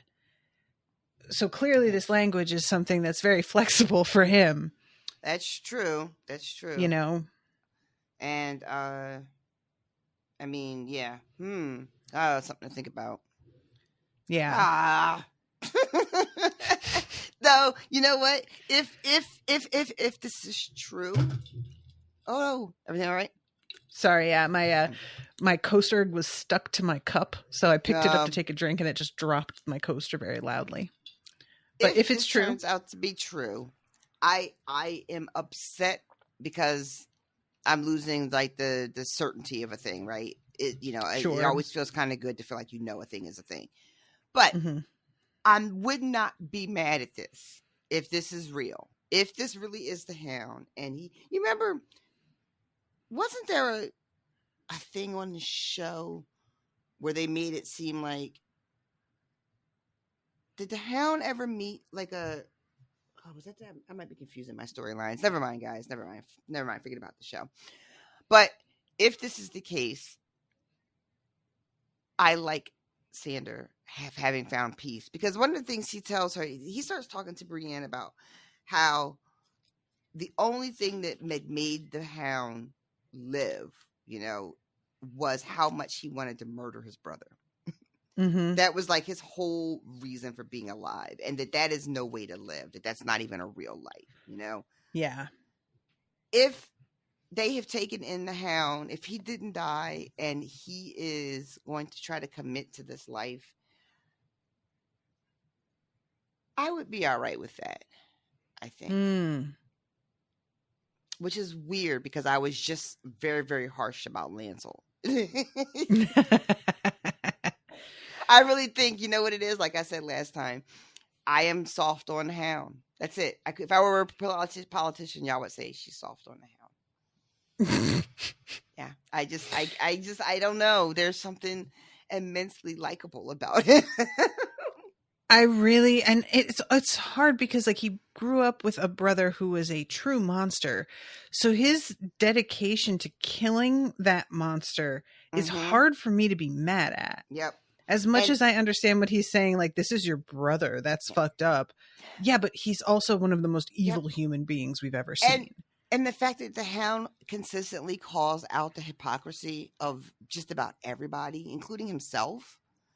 Like, I kind of, I get that. His distaste for the whole idea of knighthood, because how can you hold this thing up as being like the peak, like the best that you can be, and then allow a monster like my brother into that fold? If you were really as good as you said you were, and you were as noble as you pretend to be, you would never let someone like Gregor Clegane be a member of your order. You know what I mean? You would cast him out. And he's fucking right. He's right. I'm a Hound apologist. I also think that it's a little bit of a joke, I guess is the word. I don't even know if I want, but like there's a point where they're walking past the gravedigger and he drops his spade to like scratch Dog's head. And just the bit, he's the Hound and he's out here just like doggy. It just feels to me like a little bit of a like, hey, dog and dog, am I right? I don't know. They're close enough for him to pet Dog. Yeah, it says on the upper slopes they saw 3 boys driving sheep, and higher still they passed a lich yard where a brother bigger than Brienne was struggling to dig a grave. From the way he moved, it was plain to see that he was lame. As he flung a spadeful of the stony soil over one shoulder, some chanced to spatter against their feet. And he's like, hey, watch out. The gravedigger lowered his head. When Dog went to sniff him, he dropped his spade and scratched his ear. So his back is to them, and he's scooping the soil over his shoulder. Gotcha. All right. So, yeah. They wouldn't see his face. Mm-hmm. Interesting. What an interesting theory. But yeah, this is the kind of thing that I think it's definitely correct, this theory. I'm pretty certain of it. I would be genuinely surprised if it turns out this is not the Hound at this point.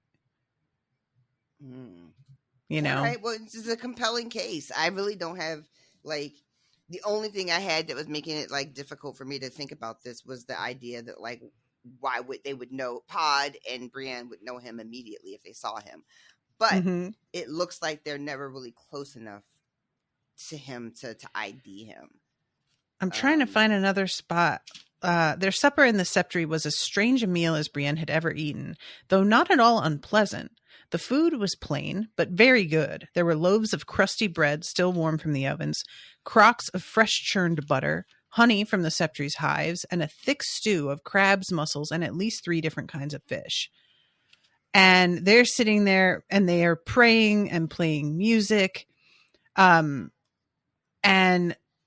here it is. By the time readings were completed, the last of the food had been cleared away. Most were boys near Pod's age or younger, but there were grown men as well. Amongst them, the big gravedigger they had encountered on the hill, who walked with the awkward lurching gait of one half crippled. And that's all we get of that. It's not mentioned how close by he is, how well they can see him. Nothing. It just says that he is here. So I don't really know what to make of that in terms of, like, what maybe his back is to them again. And he's just, you know, aware himself that they could recognize him and angling himself so that it will not be easy for them to get a glimpse of him. Right. You know, that's my only assumption, because, like, in the notes here from Austen, he says, most people suspect that the huge gravedigger who pointedly has his face covered is actually Sandor. And Austen, I'm trying to find a spot where it's mentioned that he has his face covered. And I don't see that anywhere. These are the only 2 times that he is mentioned that I remember, because I was very much paying attention to these moments on the reread. And I don't recall them saying he covers his face. So if there's something that I missed, let me know. But it just sort of felt like that he was conscious himself and managing to just stay out of eye line, you know? Yeah. I guess the only thing, again, for me is that while he doesn't need to be hiding from the other brothers, to have him serving dinner with these visitors here, with Brienne and Pod here in Hyle, and then go out of this way to tell this elaborate story to Brienne to say that the Hound is dead and she should not be searching for him anymore. It just seems like if that was going to be your intention, it would have made much more sense to just excuse the Hound from dinner. Let him eat in the kitchen or anything, like, to risk a whole meal and hope that he's serving. So he's not just, like, he's cleaning up. Is he cleaning? I thought. Yeah, it says the food had been cleared away by novices. Most were boys near Pod's age or younger. Gotcha. So he's not just sitting in the corner somewhere with a shadow, like he's moving around. It just feels weird to me that they would risk him being exposed in this manner just to go out of his way 20 minutes later after dinner to try to convince Brienne that he doesn't exist anymore, that he's dead, he's not worth hunting. You know?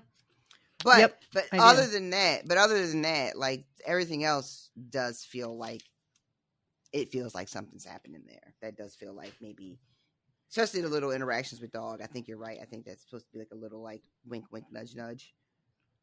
I also think that there's a certain amount of like, how much is she going to pay attention to a novice cleaning the tables?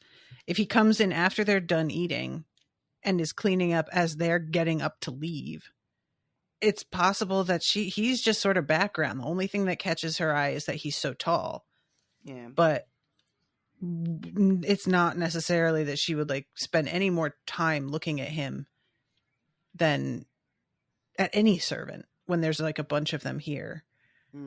But that's just like, that's not real. That's just headcanon. Yeah. It's very interesting though to think about. Yeah. Because then you think about like a saved and sort of penitent hound, trying to live a different life. Feels sort of familiar, like I started to say earlier and kind of begged off, but there was something on the show with the hound, and I think what it is they had him come across a very small community of like faithful people, and he joined them, and he was helping them like build shit. And then, very vaguely. And then I think like somebody comes through. I don't know if it's like mummers or outlaws or whoever.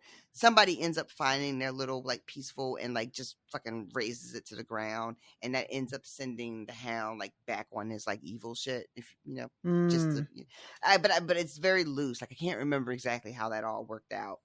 But so maybe. So what else do we have going on? So yeah, we get a lot of stories about what's been happening, and this conversation about this the Quiet Isle and how it's situated and how it keeps them sort of safe.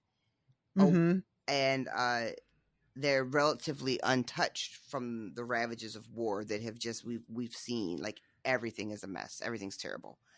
And yet this little place is just kind of like existing. And there's a whole long bit about what the river provides. Because Brienne is noticing that like they make a lot of shit out of driftwood and how it looks basically pretty amazing.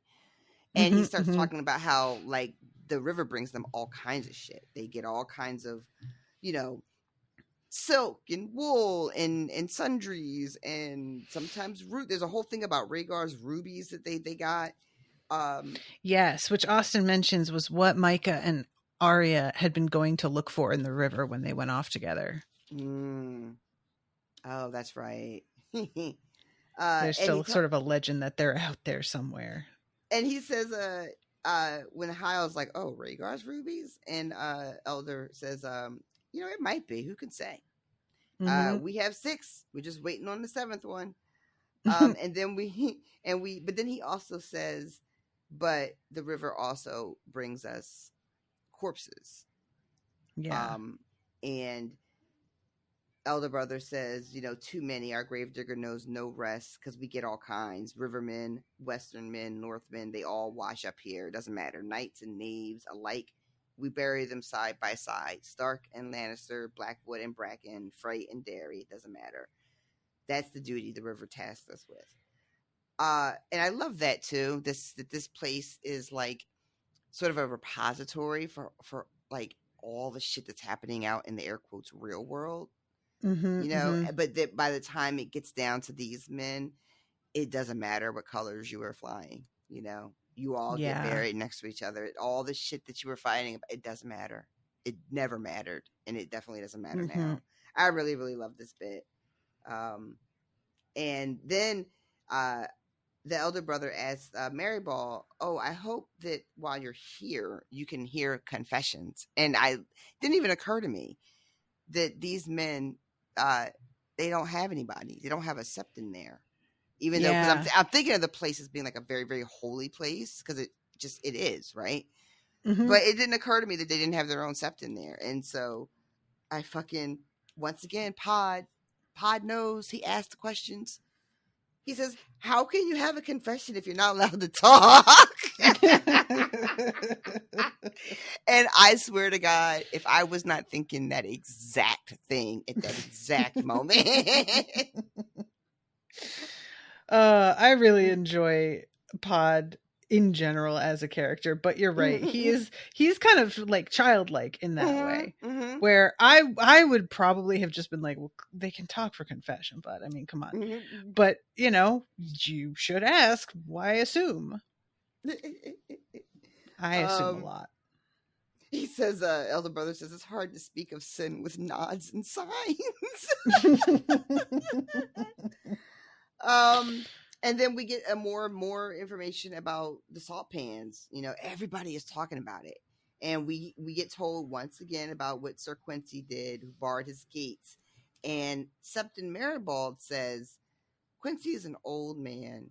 His sons and good sons are gone or dead. There is no one at home but grandbabies and women. What was he supposed to do?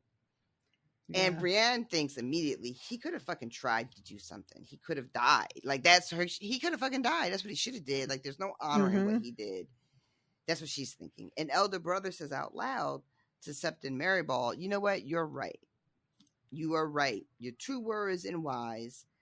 And when you get to the salt pans, I'm sure Quincy is going to ask you for forgiveness. And I'm glad that you're here to give it, because I fucking can't. I don't see it at all. And I love the realness of that too. I fucking love the realness, because this man, this elder brother, right? He's a holy man. He's like about his atonement for his, what the crimes that he committed, but he is not like 100% saved yet. Like, you know what I mean? He's just like, I'm glad it's not my job to forgive him, because I fucking couldn't do it. This is very much giving me trying to learn from RoShawn's grace, and not quite doing it. Just being like, I am aware I should be learning. That's a step. There's also a great moment when it's time for bed, and they tell Pod that he's got to go sleep somewhere else, and he's like, no, I sleep with Brienne. And they're like, what you do when you're home is your business, but when you're here in my house, y'all are not sleeping under the same roof. And I assumed that both Pod and Brienne would start madly sputtering about how no, that's not our relationship, right? We don't sleep together, we're not fucking. I just assumed that was what was going to happen next, and that doesn't happen at all. There is no there's no sense of like, oh, we have to explain ourselves so they don't think that we're doing that. It is a very simple Brienne going to Pod. We're in their house, beneath their roof, their rules. Very, very simple. And I don't know, something about that was just, I really liked that there wasn't like a need to explain. I don't know agree why, but I just was really, really appreciated that. It's just a kind of respect of I'm not like explaining is not. That's what I would probably want to do, because I always want people to fully get where I'm coming from. But it wouldn't materially change the situation when what they say is basically men and women don't get to sleep together unless they're married.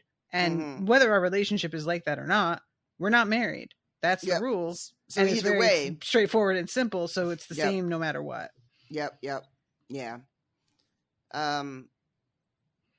So then this is where elder brother walks Brienne to her cottage, because it's on the other side. And he talks about salt pans and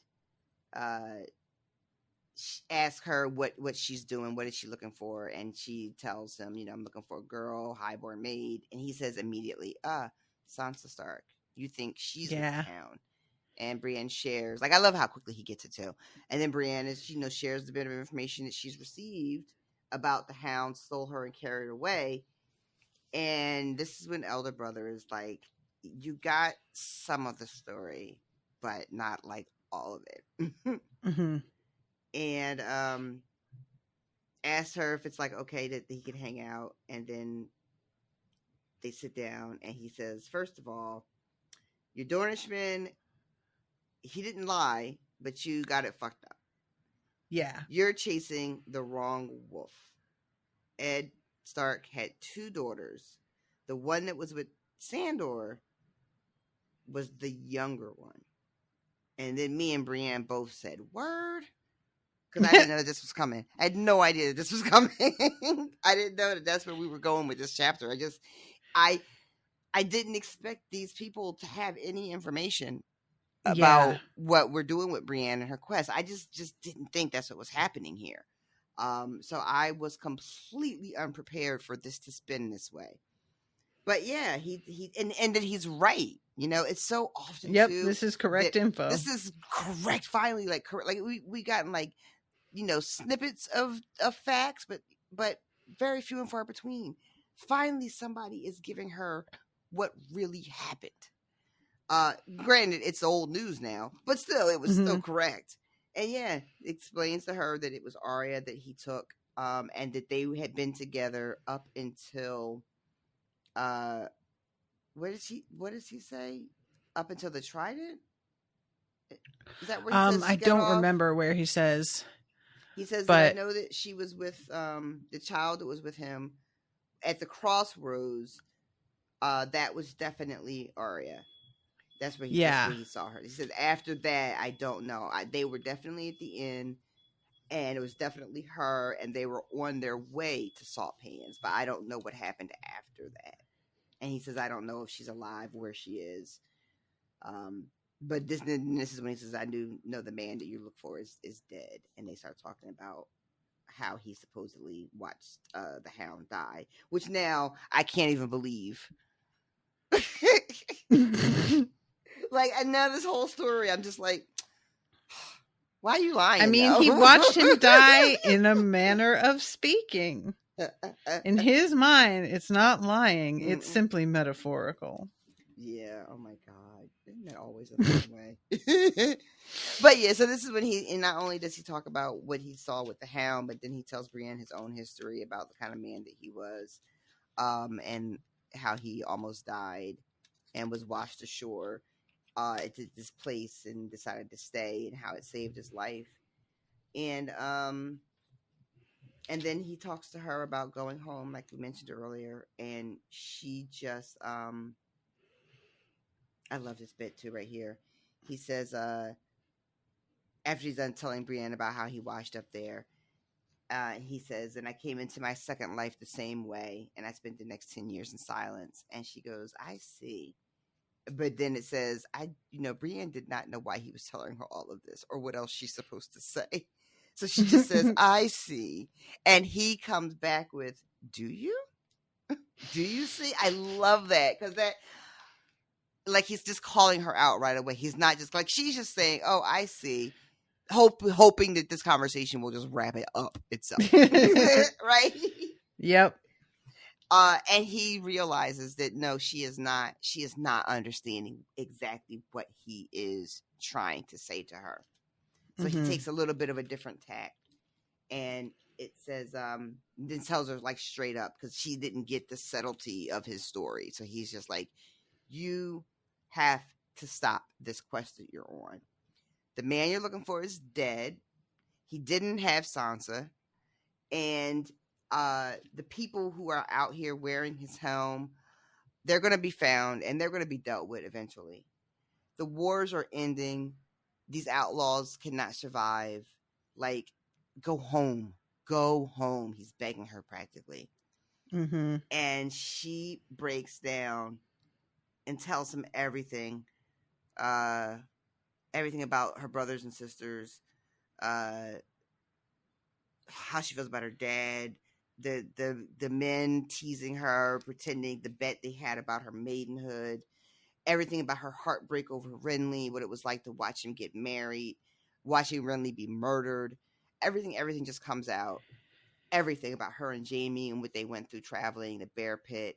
And when she's done, she says, I have to find her. You know, I made a vow. I promised Jaime. He named the sword Oathkeeper that he gave me. Mm-hmm. I have to try to find her or die in the attempt. Like, This man is trying to tell her that this life that she is made for herself, even though it's much more noble than maybe the cause that was motivating the Hound, which was just wanting to kill his brother, or what elder brother was like before he converted and he was just fighting and drinking and not really living either. That she is low-key creating her own little prison. Brienne is. Yeah. With this, like, she's not living her life right now. This isn't life. She's just caught in this, I don't know, I don't want to say it's a loop, but it kind of does feel like a loop. She's looking for someone different. But she's got all kinds of reasons to not want to go home. And she is finding something that feels worthy as an excuse to not go home.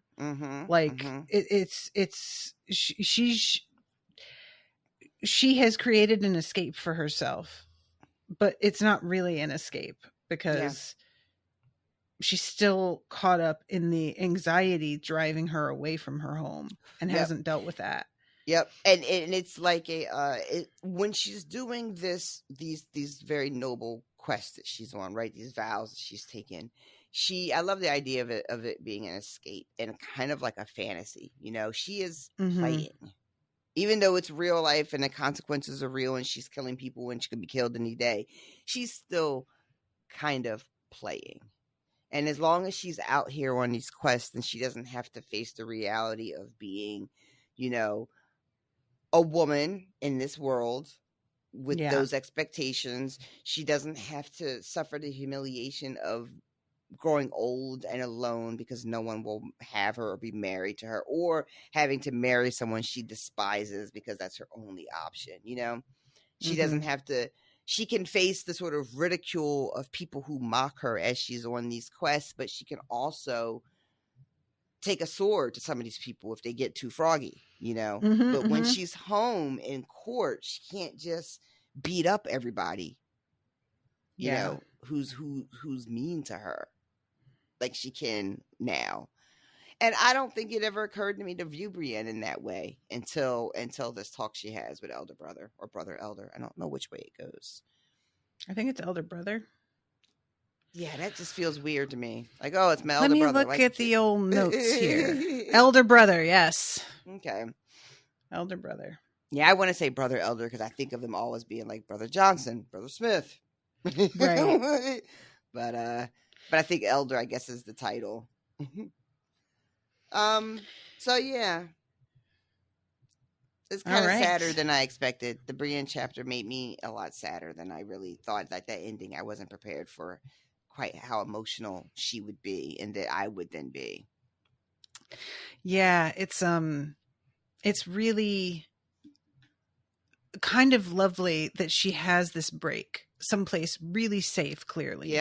Yep. With people who know some things and are able to give her info as well. So it's not all one-sided. And reflect and be able to let her guard down because she's never been anywhere up till this point where she hasn't had to be concerned about her safety in a really fundamental way. Yep. I thought to myself, this is the first time someone hasn't been threatening her with rape in like for fucking ever. Yep. Yep, exactly. So her having not spoken of any of this up till this point makes really good sense because absolutely. Why would she talk to anybody that she's met so far? Like, ugh. Yeah. Yep. Yeah. I know she's not going to go home though. She's not. She tells him she's not, and I believe her. I don't know what she's going to do next though. Like, I like that she stay. Like, does this change her quest now? Does she start looking for Arya instead of looking for Sansa? Which does she do? What does she do? Like, that's an interesting question. Because everybody thought she was. This is the first time anybody has said Arya is still alive. If Arya Stark was alive as recent as however long ago that they were at the Crossroads Inn, which again I have no idea how time is functioning in this universe, so I don't really know how long ago that was. But nobody else from Westeros knows that she's alive. Yes. So this is huge. So I really don't like. she had promised both. She promised Kat both. She would get both girls. And then it sort of got fixated on Sansa, at least, because we knew where Sansa was. Mm-hmm. But now that Arya's back in mostly. the picture, yeah, we knew where she was for a minute. Yes, because she was just supposed to be in King's Landing. But now that Arya is on the table, what does Brienne do? I don't know. Maybe she doesn't do anything. Maybe she sticks right to the Sansa thing, right? This might be nothing as well, but I'm curious about it. Yeah, it's because he says, she's like, oh my God, she's alive. And he says, was alive. Now, yeah. I do not know. Yeah, I can't she had been. Mm-hmm. But it's, I would be fair to say, again, the timing of things, I'm not 100% sure on, but I feel like his confirmation that Arya was alive, at least when he saw her at the crossroads, is that more or less recent than the last time anybody knew for a fact Sansa Stark was alive at Joffrey's wedding? Again, can't really get the timing right, but it feels like the Arya sighting might be a more recent development than the last confirmed Sansa sighting. Yeah, that's true. I didn't really think about that, but somebody out there's probably made some sort of timeline. I'd be interested to see. Let's think. We know that the Hound and Arya were at the inn before the Red Wedding, right? Because they make it all the way to the twins the night of the Red Wedding. So I guess technically Joffrey's wedding happened after the Red Wedding. So I guess Sansa being in King's Landing is more recent than knowing for a fact that Arya was at the inn with the Hound. Right? Okay. Yeah. Well, so I guess it has been a while. If he saw Arya, no, he didn't say he saw Arya, but he's certain it was her, he says. At the end. That was before the Red Wedding. So that's been a while now. Yeah. I guess it's not really that recent. Not as recent as I thought it was. I'm not even going to hazard because I feel like my brain is mush right now. But every time I try and think of the timelines in the series, that's the effect it winds up having. Is I just feel like I'm looking at a math problem and I'm completely blanking out on what numbers mean. I really wish that George had included timing a little bit more than he does. You know, he didn't on purpose because he didn't know what the fuck the timing was. Let's be real. I would kill for one character to say something like, "It's been a fortnight since blah blah blah happened." Just give me one time of someone acknowledging how much time has passed. Just once. Give me one person. She's frantic, guys. There's literally not been a single character who has ever once acknowledged the passing of time. Nothing. All we get is how much dirt is on their boots. That's it. That's our only indication of how long things have been, is how dirty are their fucking clothes. Oh, God. All right. Well, do you have anything else you want to say on this one before I say hi to our one new patron that has broken my 3 weeks with no patron streak? Let's welcome this hero. Hey, Andrew Gearston. I hope I'm saying it correctly. Welcome, Andrew. You have broken the longest streak of my career since going on to Patreon with no new patrons signing up. 3 straight weeks, almost a month. It was a little over 3 weeks. Nobody knew. And me floundering on the sand, gasping like a fish. And then Andrew came along and scooped me up and tossed me back into the raging river. You said a tank. Look at how different we are. God damn. That really says so much. That's something there. Something means something.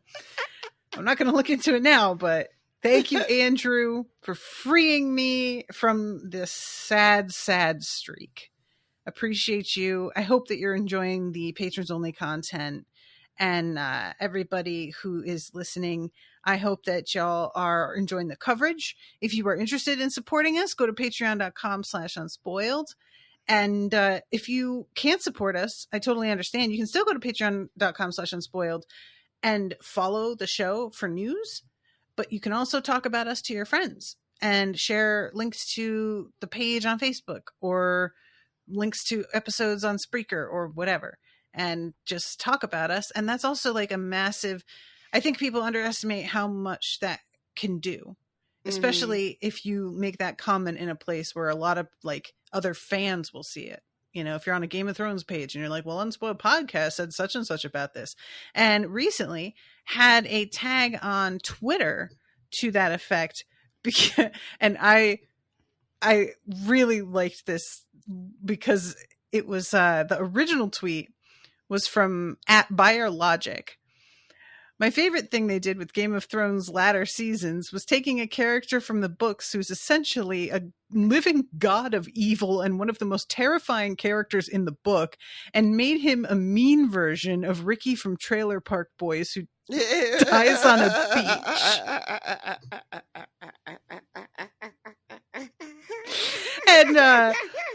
And I'm Lori J replied, highly recommend anyone/everyone listen to @Unspoiled Show's coverage of the books. They're on a feast for crows now because they have hilarious commentary about everything, but also RE this exact thing. So thank you, Lori. Appreciate you. And yeah, that sort of thing. Like, folks will follow those links if you tag us, and they'll find out. And they may not listen right away. They may not become patrons right away, but they might. Who knows? They just might. They just may. It's really getting the show in people's ears is the most difficult part. So, all right. Well, thank you everybody for listening. Thank you, Andrew, for signing up. Thank you, RoShawn, for joining me this afternoon. This long ass recording. It was. Until next time, toodaloo, motherfuckers. Bye, guys. Joffrey, Cersei, Walder Frey, Meryn Trant, Tywin Lannister.